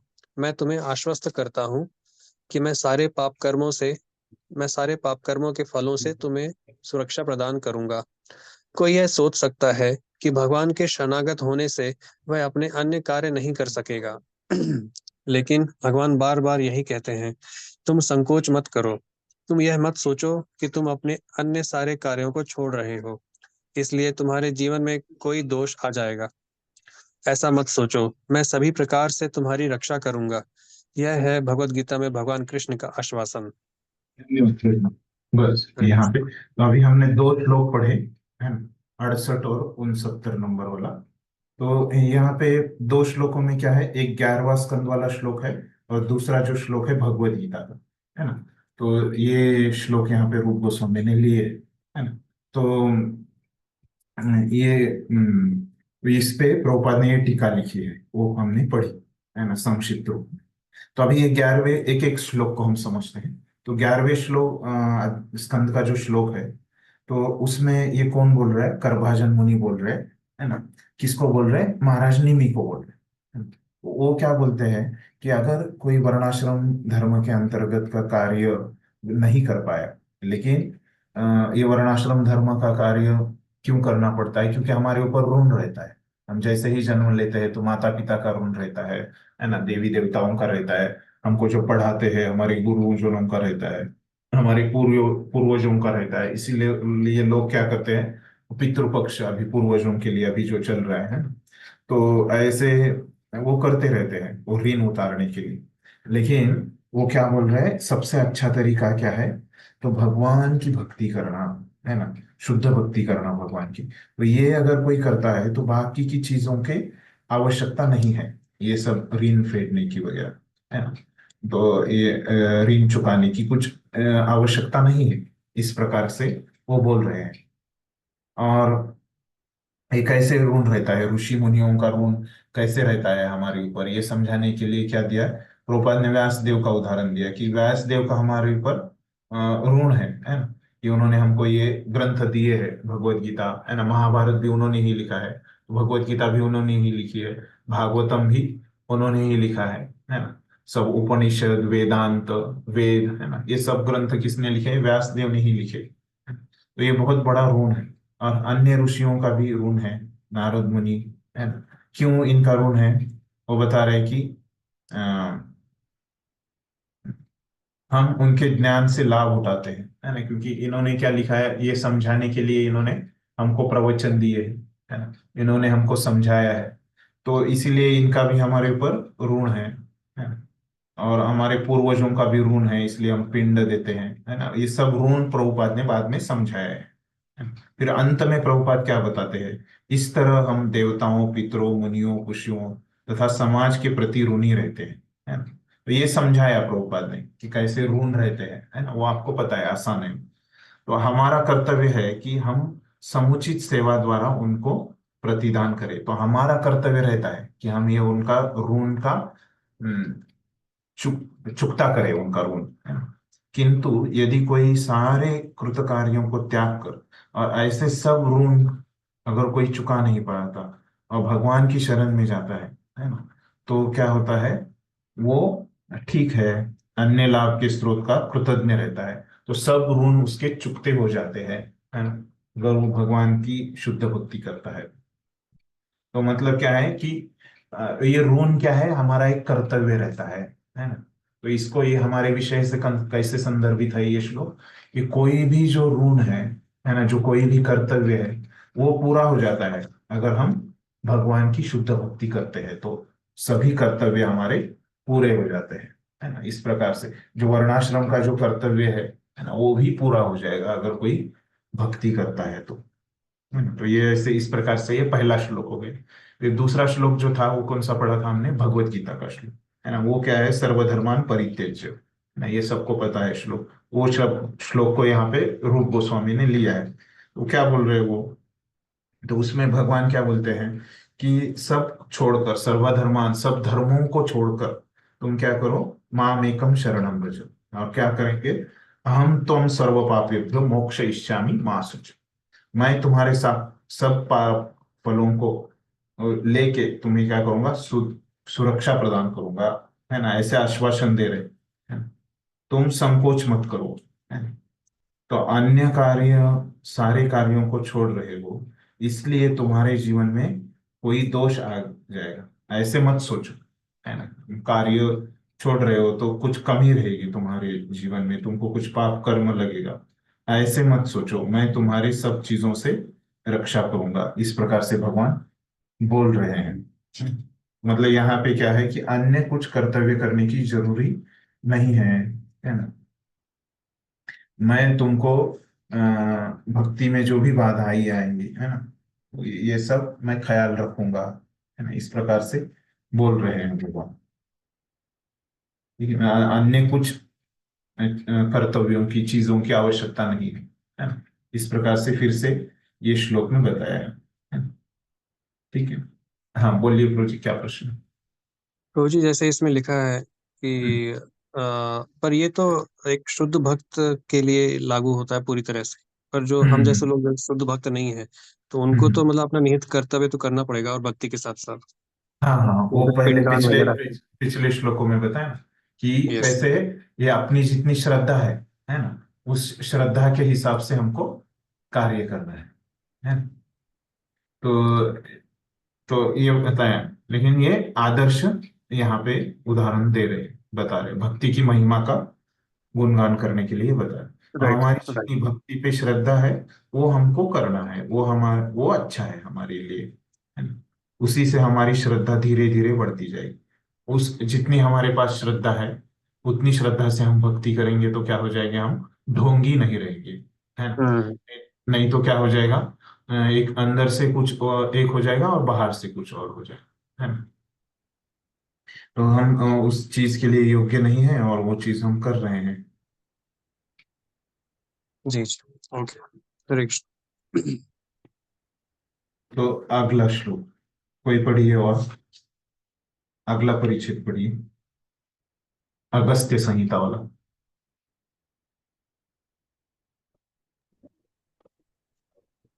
अगस्त संहिता में एक अन्य साक्ष्य मिलता है, क्योंकि मुक्तात्माओं को शास्त्रों के विधानों की आवश्यकता नहीं होती, अतः जो लोग भगवान रामचंद्र की सेवा में लगे हुए हैं, उन्हें भी वेदांगों में इंगित अनुष्ठानों को करने की आवश्यकता नहीं होती।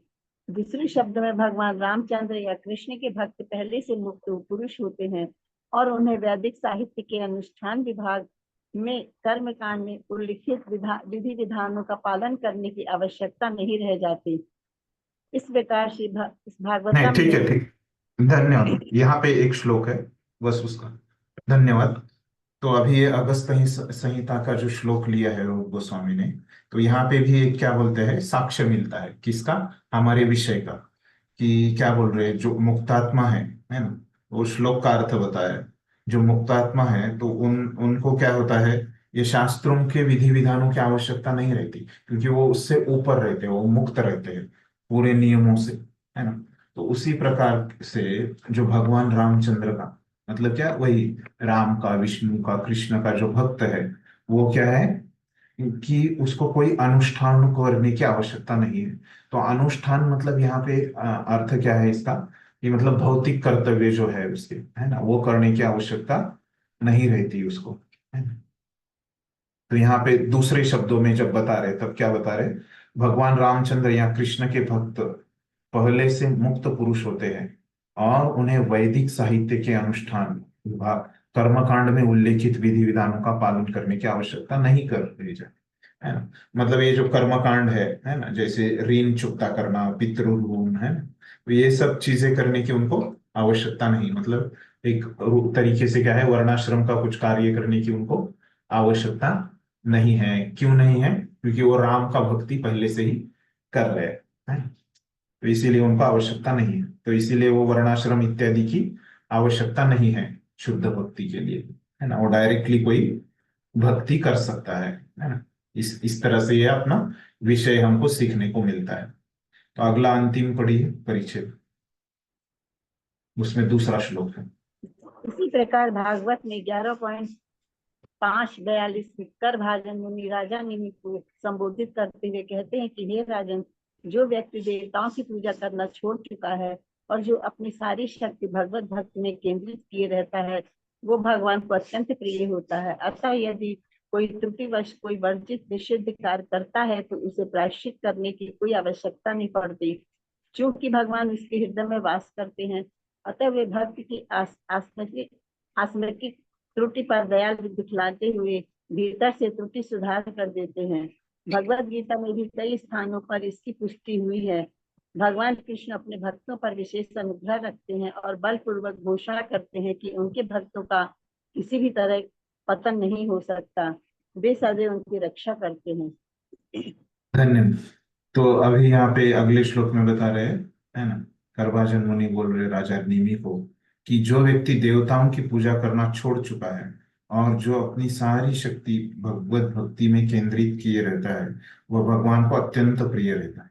सिर्फ हमने देखा, क्यों, वो कृष्णानुशीलनम देखा हमने, है ना? कृष्ण का अर्थ हमने क्या देखा, कृष्ण या कृष्ण के अवतार या कृष्ण से संबंधित, है ना। तो ये इनकी हमको भक्ति करना है, सिर्फ इनकी करना है ना। इनको छोड़ के और किसी की नहीं करना है, तभी वो क्या हो जाएगी, शुद्ध भक्ति। हमने व्याख्या देखी शुद्ध भक्ति। तो अगर ऐसे कोई शुद्ध भक्ति करता है तो अतएव यदि वह त्रुटिवश कोई वर्जित कार्य करता है ना, तो कुछ से कुछ गलती हो जाती है ना। तो भगवत गीता में भी नीचे दिया है, प्रभुपाद बोल रहे कि भगवत गीता में भी हमने देखा है कैसे भगवान बोलते हैं कि साधुर एव समन्तव्य, है ना, सम्यक व्यवस्थितो ही सह, है ना। तो उसको साधु ही मानना चाहिए, है ना। ऐसे व्यक्ति से कुछ गलती हो जाती है तो क्या उसको साधुर एव समन्तव्य मानना चाहिए, उसको साधु ही, है ना। और और वो सम्यक मतलब क्या है कि बराबर बराबर वो उसकी जो स्थिति है ना, भक्ति में वो बराबर मानना चाहिए, है ना। वो अगर भक्ति को, वो कोई बीच में कुछ गलती हो जाती है उससे, है ना, फिर भी वो बाद में भक्ति को ले लेता है ना, तो उसको क्या बोलना चाहिए, साधु बोलना चाहिए, है ना? साधु उसको मानना चाहिए, है ना। तो ये यहाँ से भी हमको क्या समझ रहा है कि अगर भक्ति के लिए क्या है, भक्ति में श्रद्धा की ही आवश्यकता है ना। अन्य किसी देवी देवता की या अन्य कुछ करने की आवश्यकता नहीं। और भक्ति में पतन भी हो जाता है, कुछ गलती भी हो जाती है, कुछ त्रुटि भी हो जाती है, तो क्या है, हमको भक्ति का ही सहारा लेना पड़ रहा है ना। ये हम सीख रहे हैं। तो इससे क्या समझ में आ गया, इससे ये समझ में आ गया कि फिर एक वर्णाश्रम ये अन्य करते हुए उनकी कुछ आवश्यकता नहीं है भक्ति को, है ना। भक्ति सबसे बड़ी है, और भक्ति में कुछ गलती भी हो गई तो हमको कौन तारने वाला है, भक्ति ही तारने वाली है ना। तो इस प्रकार से ये पूरे ये 5वें अध्याय में विषय था, क्या था कि भक्ति की जो शुद्धता है ना, भक्ति इतनी शुद्ध है कि अन्य किसी चीज की उसको आवश्यकता नहीं है, और उसमें कुछ गलती भी हो गई तो हमको भक्ति से ही वो ठीक हो जाएगी, है ना। इस प्रकार से अभी हमने चर्चा की है। तो ये अभी भक्ति के बारे में हमने अलग अलग चीजें जानी, है ना। तो पहले हमने भक्ति की व्याख्या से शुरू किया, अन्य अभिलाषिता शून्य, है ना। उसके बाद हमने शुद्ध भक्ति के लक्षण देखे, है ना। मोटा मोटी बोल रहा हूँ मैं, सब चीजें नहीं बता रहा हूँ अभी तक की, है ना। तो उसके शुद्ध भक्ति के 6 लक्षण देखे हमने, है ना। फिर हमने देखा कि कैसे अ, उम, उसके बाद ये शुद्ध भक्ति के लक्षण होने के बाद हमने क्या देखा कि भक्ति के 3 प्रकार देखे, है ना। कि साधन भक्ति, भाव भक्ति और प्रेम भक्ति। फिर साधन भक्ति की व्याख्या देखी हमने। फिर साधन भक्ति में 2 चीजें आती है, वैधि और रागानुगा। फिर वैधि भक्ति की हमने व्याख्या देखी, है ना। फिर वैधि भक्ति की व्याख्या देखने के बाद हम कहाँ आ गए, उसके बाद हमने देखा कि कैसे भक्ति से, भक्ति जो है वो मुक्ति से बढ़ के रहती है, वो पिछली बार देखा। और आज का पाठ देखा हमने, है ना। तो ये मोटा मोटी विषय अभी तक जो हमने देखे कि कैसे शुद्ध भक्ति रहती है। तो अभी ये तो भक्ति के बारे में हमने इतने जाना, है ना। लेकिन अभी ये भक्ति करनी कैसी है ना। हमने देखा कि भक्ति क्या है ना। और भक्ति के अनेक अनेक हमने लक्षण जाने, वैशिष्ट्य जाने, और भक्ति की संकल्पनाएं जानी। तो ये अभी सबको लग रहा होगा, अरे भक्ति करनी है हमको, है ना। ये भक्ति करना मतलब कैसे करना है हमें, है ना। तो इसीलिए अभी अगला अध्याय हमको क्या है कि भक्ति कैसे की जाए, है ना। तो ये 6ठे अध्याय में, है ना। और फिर यहाँ से देखिए कौन से अध्याय में, भले ही इस आगे वाले अध्यायों के शीर्षक अलग रहेंगे, लेकिन उसमें यही महत्वपूर्ण विषय है ना। जैसे 6ठे अध्याय में विषय क्या है, भक्ति कैसे की जाए, है ना। तो भक्ति सिद्धांतों के प्रमाण, है ना, 7वां अध्याय है। 8वां अध्याय क्या है, वर्जनीय अपराध, है ना। भक्ति के सिद्धांतों पर आगे विचार, है ना। श्रवण तथा स्मरण की विधियां, है ना। दिव्य सेवा के विविध रूप, है ना। दिव्य सेवा के अन्य अंग, भक्ति के 5 प्रबल रूप, है ना। तो भक्ति की पात्रता, है ना। तो ये 6 से लेके 14 अध्याय, है ना। तो इसमें क्या है, एक ही विषय है मोटा मोटी, है ना। कौन सा, कि भक्ति कैसे की जाए, है ना। तो पहले वो संक्षिप्त रूप में बताते हैं, है ना। इसमें क्या है, विभाग है अलग अलग, है ना। लेकिन ये अध्याय 6 से लेके अध्याय 14 तक, है ना, एक ही विषय है। वो कौन सा है, भक्ति कैसे, भक्ति करना है मतलब वो कैसे करना है, कैसे की जाए, है ना। यही विषय की चर्चा है ना। ये वैधि साधना भक्ति, है ना। कौन सी भक्ति, अभी हम जो चर्चा कर रहे हैं, वैधि साधना भक्ति कैसे करना है ना, इसकी चर्चा है। कहां से कहां तक, अध्याय 6 से अध्याय 14 तक, ठीक है। तो ये उसी में फिर अभी विषय है। अभी यहाँ पे डायरेक्टली भक्ति कैसे की जाए, है ना, ये हमको समझा रहे। ये समझ गया अभी तक का सबको, है ना? तो अभी यहाँ पे पढ़ता हूं मैं। तो यहाँ पे अभी हमारे 71 श्लोक खत्म हो गए, साधन भक्ति के 5वें अध्याय तक। इसमें 300, लगभग 300 के आसपास कुछ श्लोक है। तो उसमें से 71 हमारे पूरे हो गए, ये साधन भक्ति का जो दूसरा लहरी है उसमें, है ना। अभी और हमारे 230 श्लोक इसमें बचे हैं। ये एग्जैक्टली कितने हैं इसमें देखिए, 309 है, 309 श्लोक। तो 309 में अभी हमारे 71 हो गए। तो अभी 72वां श्लोक में पढ़ता हूँ, वो अध्याय 6 में आपको दिखेगा उसका प्रभुपाद का टिप्पणी, है ना। तो यहाँ पे प्रभुपाद क्या बोल रहे हैं कि श्रील रूप गोस्वामी बतलाते हैं कि उनके ज्येष्ठ भ्राता सनातन गोस्वामी ने वैष्णवों के मार्गदर्शन के लिए हरि भक्ति विलास का संग्रह किया है, जिसमें उन्होंने वैष्णव द्वारा पालन किए जाने वाले अनेक अनेक विधि विधानों का उल्लेख किया है। इनमें से कुछ अत्यंत महत्वपूर्ण महत्वपूर्ण एवं प्रमुख है, जिनका उल्लेख श्रील रूप गोस्वामी हम सब के लाभ के लिए अब करने जा रहे हैं। श्रील रूप गोस्वामी क्या बता रहे हैं कि ये जो भक्ति कैसे करनी है ना, कैसे करनी है, जो 64 अंग है उसके द्वारा करनी है। आपको पता है 64 अंग पता है। तो जो आगे वो बताने वाले हैं वो पहले ही मैंने आपको बता दिया कि ये भक्ति कैसे करनी है। 64 अंगों का अभ्यास करके हम भक्ति कर सकते हैं, है ना, ये सार है इसका पूरा। तो वो बता रहे कि ये 64 अंग उन्होंने लिए कहाँ से। तो ये 64 अंग उन्होंने लिए है हरि भक्ति विलास इस ग्रंथ से, है ना। किसने लिए है? रूप गोस्वामी ने। कौन से ग्रंथ में? भक्ति रसामृत सिंधु ये ग्रंथ में लिए है उन्होंने, है ना। हरि भक्ति विलास इस ग्रंथ से, है ना? ये समझ गया कि ये 64 अंग कहाँ से आए, है ना। ऐसे किसी को प्रश्न आ सकता है ना। वो कहाँ से आए? हरि भक्ति विलास ये ग्रंथ में मूल में उन्होंने लिखे हैं, सनातन गोस्वामी ने। तो वहीं वहीं से उन्होंने रूप गोस्वामी ने लिए है ना। तो ये 72वां श्लोक का इतना ही अर्थ है, वो प्रभुपाद ने वैसे के वैसे लिख दी।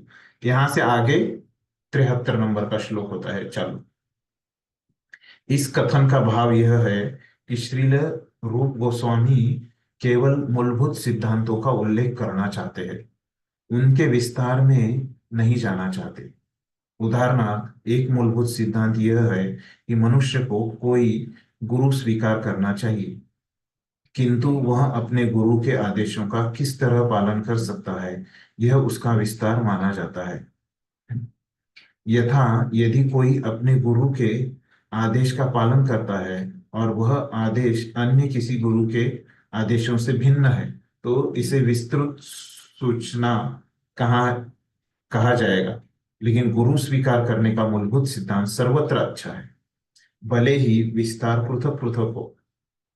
श्रील रूप गोस्वामी यहाँ विस्तार में न जाकर हमारे समक्ष केवल सिद्धांत प्रस्तुत करना चाहते हैं, है ना। तो प्रभुपाद बोल रहे यहाँ पे कि रूप गोस्वामी ने बस ये जो 64 अंग है ना, तो वो बस हमको बताए हैं कि किस तरह से हमको ये 64 अंग हम इनका अभ्यास कर सकते हैं, है ना। थोड़ा सा उन्होंने बताया है, पहले 64 अंग बताए, फिर उन्होंने बाद में क्या बताया उसके 64 अंगों के बारे में। ये वो शास्त्रों में कहाँ कहाँ संदर्भ जो करते है ना, वो एक क्या करते हैं, एक पॉइंट बताते हैं, फिर उसका संदर्भ देते हैं। तो पहले अभी पूरे 64 पॉइंट वो बताते हैं, फिर बाद में वो संदर्भ देना चालू करते हैं एक एक पॉइंट का, है ना। किसी पॉइंट के एक संदर्भ देते हैं, किसी पॉइंट के दो देते हैं, है ना। जैसे हमने अभी देखा कि ये किताब में क्या है कि संदर्भ ही वो देते रहते, कुछ वो मुद्दा रखते हैं और उसके संदर्भ देते रहते हैं, है ना। जैसे ये वकील की किताब होती है ना, उसमें भी कैसे एक नियम रहता है ना। और वो नियम के लिए नीचे पॉइंट्स रहते हैं, है ना। 230, 420, 304, है ना, ऐसे उसके नंबर रहते हैं। तो वैसे ही ये बताते हैं भागवतम से, गीता से, अगस्त्य मुनि की किताब से, है ना, फिर तंत्र से, और क्या क्या आए थे किताब, तंत्र आया था, फिर पद्म पुराण आता है, स्कंद पुराण से, है ना। ऐसे अनेक अनेक शास्त्रों से वो संदर्भ देते रहते हैं,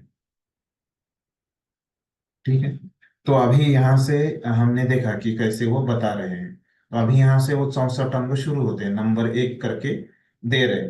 तो श्लोक 74 से वो बताते हैं 64 अंग बताना। 74वें श्लोक में वो 4 अंग बताते हैं, है ना। तो पहला अंग क्या है इसमें? प्रामाणिक गुरु के चरण कमलों की शरण ग्रहण करना, है। तो गुरु द्वारा दीक्षित होकर उनसे भक्ति करना सीखना, श्रद्धा पूर्वक तथा भक्ति पूर्वक गुरु के आदेशों का पालन करना, गुरु के निर्देशानुसार महान आचार्यों के पद चिन्हों पर चलना। इनके संस्कृत नाम क्या है वो बताता हूँ। तो पहला जो है प्रामाणिक गुरु के चरण कमलों की शरण ग्रहण करना, तो उसको क्या बोलते हैं संस्कृत में? गुरु पादाश्रय। जो उन्होंने ने उनके चरण कमलों की शरण ले, आश्रय लेना, शरण लेना, गुरु पादाश्रय, इसको हिंदी में ऐसे लिखा है। फिर क्या लिखा है? गुरु द्वारा दीक्षित होकर उनसे भक्ति करना सीखना, मतलब क्या है? कृष्ण दीक्षादि शिक्षणम, है ना। इसका संस्कृत शब्द ये कृष्ण दीक्षादि शिक्षणम, मतलब ये दीक्षा मिलना, कृष्ण के बारे में दीक्षा मिलना गुरु के द्वारा। और शिक्षणम मतलब क्या है? सीखना, है ना। दीक्षा लेना और सीखना, ये दूसरा अंग। फिर तीसरा क्या है? श्रद्धा पूर्वक तथा भक्ति पूर्वक गुरु के आदेशों का पालन करना। तो आदेशों का पालन मतलब उनकी सेवा करना, जो बोला है उन्होंने वो करना। तो उसको संस्कृत में बोला है विश्रम्भेन गुरु सेवा। ये संस्कृत वाला आएगा नहीं आपको, क्योंकि वो आपकी किताब में नहीं है ना? वो मैं तो आचार्यों की किताब से बता रहा हूँ, तो बस आपको जानकारी रहे इसलिए बता रहा हूँ, है ना। तो चौथा जो है, गुरु के निर्देशानुसार महान आचार्यों के पद चिन्हों पर चलना, मतलब क्या है ये, साधु वर्तमानु वर्तनम, है ना, ये ऐसे मूल में ऐसे लिखा है रूप गोस्वामी ने। तो ये 4 अंग हो गए। तो इसके बारे में वो बताते हैं कि ये पहले 10 अंग जो है ना, ये 64 अंगों में ये पहले जो 10 अंग है वो क्या है, एक दर आगे आएगा ये विषय, है ना, लेकिन आपको अभी ये हम पहले अंग आए, चर्चा हो रही है तो मैं बता देता हूँ, है ना। वो बताते हैं कि ये पहले जो 10 अंग है वो कैसे है, कि एक दरवाजे की तरह है ना। एक रूम में अगर आपको जाना है तो वो एक दरवाजे से जाना पड़ता है, तो ऐसे अगर आपको भक्ति में प्रवेश करना है तो ये 10 अंग वो क्या है, एक प्रवेश द्वार की तरह है ना, जो भक्ति के अंदर हमको लेके जाने वाले हैं 10 अंग। लेकिन ये 10 अंगों में ये जो पहले 3 अंग है ना, कौन से, गुरु का शरण लेना, गुरु से दीक्षा और शिक्षा लेना, और गुरु का आदेशों का पालन करना। तो ये 3 अंग भी बहुत महत्वपूर्ण है ना, किसके लिए, हमको भक्ति शुरू करने के लिए, है ना। तो शुरू में हमको ये बहुत 3 अंग, क्योंकि अगर किसी रूम में जाना है, किसी जगह पे जाना है, तो शुरू में क्या रहता है, दरवाजा रहता है, प्रवेश द्वार। हम तो वो प्रवेश द्वार को अगर हम लांघेंगे तो ही हमको वो रूम में प्रवेश मिलेगा। तो इसी प्रकार से बता रहे कि अगर हमको प्रवेश चाहिए भक्ति में तो ये 3 अंगों के द्वारा ही हमको प्रवेश मिलेगा।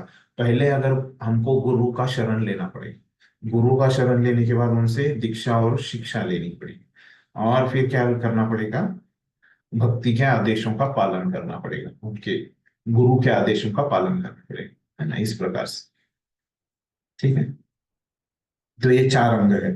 फिर अगले श्लोक में वो बताते हैं, इसका अर्थ तो आपको समझ में आएगा, है ना, स्पष्ट है। किसी को समझा नहीं ये 4 अंगों का अर्थ, तो फिर से बता, आसान है सब, है। तो 5वां अंग हम देखते हैं, कृष्ण भावनामृत में अग्रसर होने के लिए गुरु से जिज्ञासा करना। तो गुरु से प्रश्न भी हमको पूछना चाहिए, है ना। तो कैसे प्रश्न पूछना है, अपने बहुत ये सीखा है ना, भगवत गीता में भी हमने चर्चा की।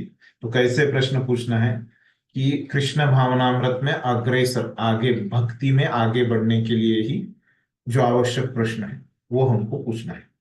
ठीक है, फिर 6वां अंग क्या है कि भगवान कृष्ण की तुष्टि के लिए किसी भी भौतिक वस्तु का परित्याग करने के लिए उद्यत रहना, है ना।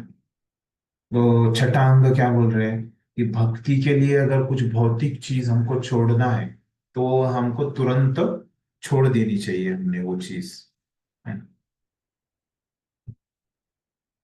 तो उसके बारे में बताते हैं कि विस्तार से बता रहे प्रभुपाद, अर्थ, कृष्ण की भक्ति करते समय हमें ऐसी वस्तुओं का परित्याग करने के लिए तैयार रहना चाहिए जिसे हम त्यागना न चाहते हो।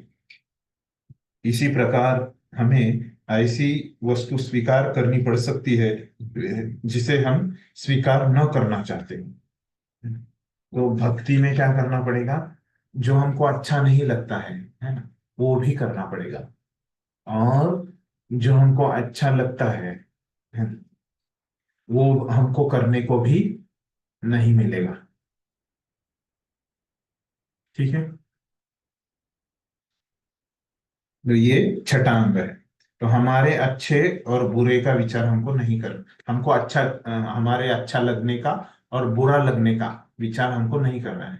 तो भक्ति में विचार क्या है कि कृष्ण को, गुरु को, भक्तों को, है ना, ये प्रसन्न करता है कि नहीं करता है, ये कारण, है ना, ये विचार होना चाहिए, है ना।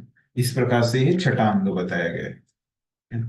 7वां अंग क्या है, ये द्वारका या वृंदावन जैसे पवित्र तीर्थ स्थलों में वास करना,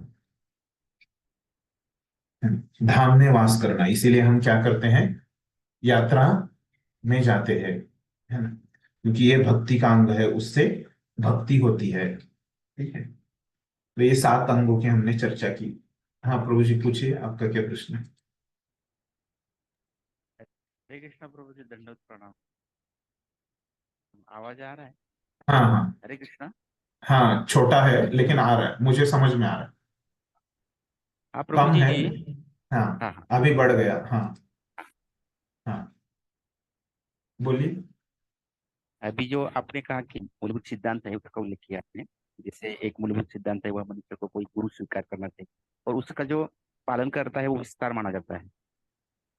और दूसरा है, यदि अपने गुरु के आदेश का पालन करता है और अन्य किसी गुरु के आदेश से भिन्न है, वो है क्या, अम, उसको क्या कहा है, सूचना, विस्तृत सूचना कहा है। तो हम्म। ये क्या है, वो समझ में नहीं आया क्या है। हाँ, तो अभी ये जो प्रश्न है आपका, तो अभी यहाँ पे क्या बोल रहे हैं, तो ये जो 64 अंग है यहाँ से बता रहे हैं, है ना। कौन बता रहा है ये 64 अंग? पहले रूप गोस्वामी बता रहे हैं, है ना। हाँ। तो ये अंग क्या है ना, ये हमको प्रभुपाद समझा रहे हैं यहाँ पे, है ना। तो ये अंग क्या है कि मतलब एक सिद्धांत है ना, जो हमको पालन करना है, उसको अंग है ना। लेकिन वो अंग का कैसे पालन करना है, उसके अंदर जो गहराइयां है ना, तो ये रूप गोस्वामी ने नहीं बताई। अच्छा। हाँ, तो अभी कैसे है उसके लिए फिर प्रभुपाद ने ये तत्व समझ में आया आपको, हाँ तो आया। उसका उसका फिर उदाहरण दे रहे, है ना। जो आपने पढ़ा, तो उससे पहले एक शब्द है उदाहरणार्थ, है ना। तो उदाहरणार्थ क्या है, एक मूलभूत सिद्धांत यह है कि मनुष्य को कोई गुरु स्वीकार करना चाहिए, है ना। तो उदाहरण देने के लिए बता रहे कि जैसे मैंने आपको बताया था कि एक सिद्धांत है और उसके अंदर की जो डिटेल्स है ना, गहराइयां है, वो रूप गोस्वामी ने नहीं बताई है। तो प्रभुपाद बोल रहे हैं कि ये सिद्धांत है, क्या है, गुरु स्वीकार करना चाहिए। लेकिन गुरु स्वीकार करना चाहिए, फिर उसके अंदर डिटेल क्या है, अपने गुरु के आदेशों का किस तरह पालन कर सकता है ना। तो फिर उसको समझना चाहिए कि ये गुरु मेरे है, फिर मेरे गुरु का क्या आदेश है ना। यथा यदि कोई अपने गुरु के आदेश का पालन करता है, लेकिन दूसरे लोगों के गुरु उनको दूसरे आदेश दे रहे हैं, है ना, तो ये सब है, फिर मुझे क्या करना चाहिए, ऐसे किसी को प्रश्न, ये सब जो है प्रैक्टिकल चीजें उसके अंदर की, है ना, ये रूप गोस्वामी ने नहीं बताई। उन्होंने बस बताया कि गुरु करना चाहिए। तो ये पृथक पृथक है ना। तो मूलभूत सिद्धांत ये सर्वत्र अच्छा है, लेकिन अगर उसका उस विस्तार करेंगे तो पृथक पृथक मतलब क्या, अलग अलग है ना। उसका विस्तार क्या है, एक सिद्धांत रहता है, लेकिन उसका विस्तार क्या है, अलग अलग रहता है ना। तो वो लागू कैसे करना है, तो हमारा ध्यान किस पे रहना चाहिए, सिद्धांत पे रहना चाहिए, है ना। तो ये जो उसके जो डिटेल्स है ना, उस पे हमारा ध्यान नहीं रहना चाहिए। इस प्रकार से बोल मतलब रूप गोस्वामी ने ध्यान नहीं दिया है। वो अगर डिटेल्स भी जरूरी है वो समझने के लिए, वो डिटेल्स क्या है, बदलते रहते हैं, पृथक पृथक भिन्न रहते हैं हर किसी को, हर एक व्यक्ति के अनुसार, हर एक स्थान के अनुसार और हर एक परिस्थिति के अनुसार वो क्या है, वो विस्तार बदलता है। अभी कुछ, हाँ, समझ में नहीं आया अभी तक, आगे। हम्म। और किसी को कुछ प्रश्न है? ठीक है, तो इस प्रकार ये हमने 7 अंग देख लिए, है ना। तो 8वां अंग क्या है, केवल आवश्यक वस्तु को स्वीकार करना और भौतिक जगत से आवश्यकता अनुसार संबंध रखना, है ना। तो 8वें अंग में क्या बोल रहे हैं, है ना, जो अपने को आवश्यक है उतना ही लेना, है ना, ज्यादा स्वीकार नहीं करना, है ना। तो ये तत्व हमने पहले भी कहीं सीखा है क्या, 8वें में जो जो आवश्यकता के अनुसार स्वीकार करना है, आपको हुआ है ये भक्ति ईशोपनिषद शास्त्र? में, हाँ ईशोपनिषद, ईशावास्य। हाँ, ईशावास्यम स्तम सर्वम, है ना। जो भी आपको निर्धारित किया गया है, जो भी आपका कोटा है ना, उसमें क्या है, जो भी आपके लिए निर्धारित किया गया है ना, तो वही आपको स्वीकार करना है, अन्य चीजें नहीं स्वीकार करनी है। ईशोपनिषद में सीखा है। और कहाँ पे सीखा है आपने? यहाँ पे आगे वाला जो है आवश्यकता अनुसार रखना है, आवश्यकता से ज्यादा भी नहीं रखना है, कम भी नहीं रखना है ना। तो एक जगह पे हमने देखा था कि आवश्यकता से ज्यादा रखना बुरा है, भक्ति के लिए अच्छा नहीं है, ऐसे उपदेश हम। हाँ, उपदेश अमृत में है ना, कौन सा शब्द था वो, कौन सा शब्द था? बराबर है, आपने किताब का नाम बराबर बोला, उपदेश अमृत। लौल्यम। हाँ, अत्याहार प्रयास। हाँ, अत्याहार है ना, अत्याहार मतलब क्या कि अति, है ना, अति करना, आवश्यकता से ज्यादा करना, है ना। तो यहाँ पे उसी को दोहराया है ना। तो ये अच्छा नहीं है ना, जो हमारी आवश्यकता है उससे ज्यादा करना, है ना? तो यहाँ पे आज हमारी आवश्यकता अनुसार हमको करना चाहिए, बराबर है। लेकिन ये अभी आवश्यकता हमारी समझेंगे हम कैसे? हम्म? आवश्यकता हम कैसे समझेंगे, बताइए। शरीर को धारण करने के लिए हाँ, जितना ऐसे हम। आवश्यक है, हम्म। जिससे हमारा आत्मा शरीर का सहयोग बना रहे और भक्ति में। हाँ, तो ये भी है ना। लेकिन हमारे आचार्य इसके बारे में क्या बोलते हैं, ये भी सही है जो आपने, हमें अभी तक हमने वैसे पढ़ा है, शरीर को धारण करने के लिए। इन हमारे आचार्य क्या बोल रहे हैं, यहाँ पे बताते हैं कि यहाँ पे हमको भक्ति को करते रहने के लिए, है ना। तो शरीर को धारण करने के लिए तो आवश्यकता है, लेकिन भक्ति करने ते रहने के लिए और भी ज्यादा आवश्यक रहता है ना।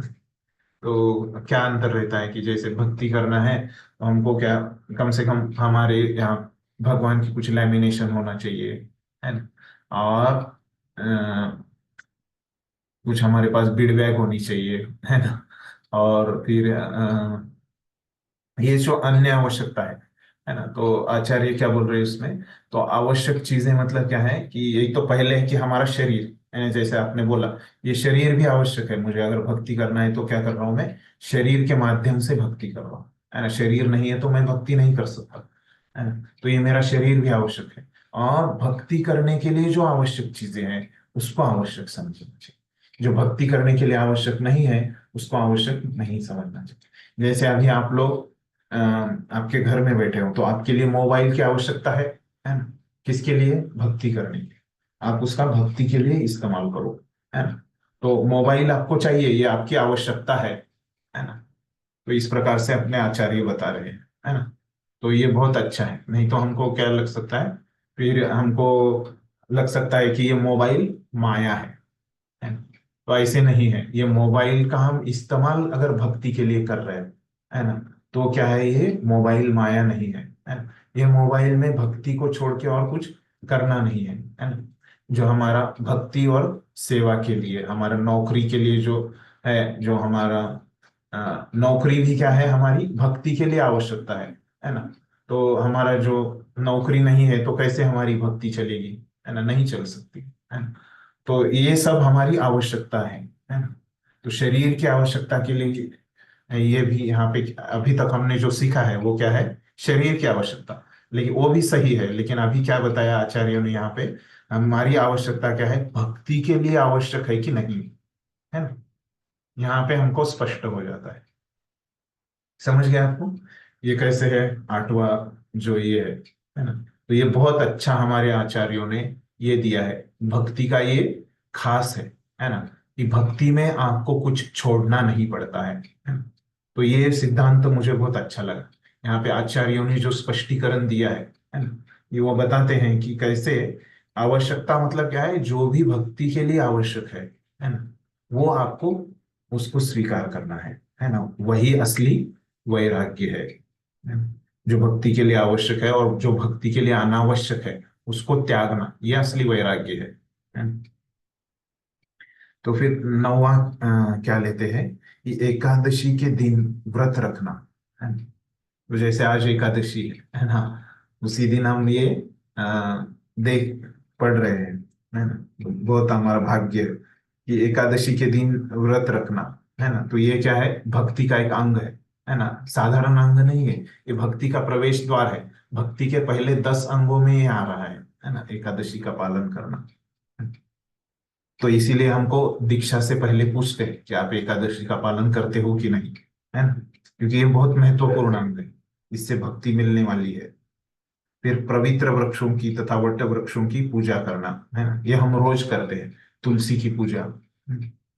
तो उसमें पवित्र वृक्षों में तुलसी आ जाता है ना, इनमें से किसी का भी किया तो चलता है। उसके बाद क्या बोलते हैं फिर, विधिवत भक्ति आरंभ करने के लिए, हाँ जो मैंने आपको बताया था, है ना, अगर किसी को भक्ति शुरू करनी है, आरंभ करनी है, तो क्या है, इन 10 प्राथमिक बातों की आवश्यकता होती है ना।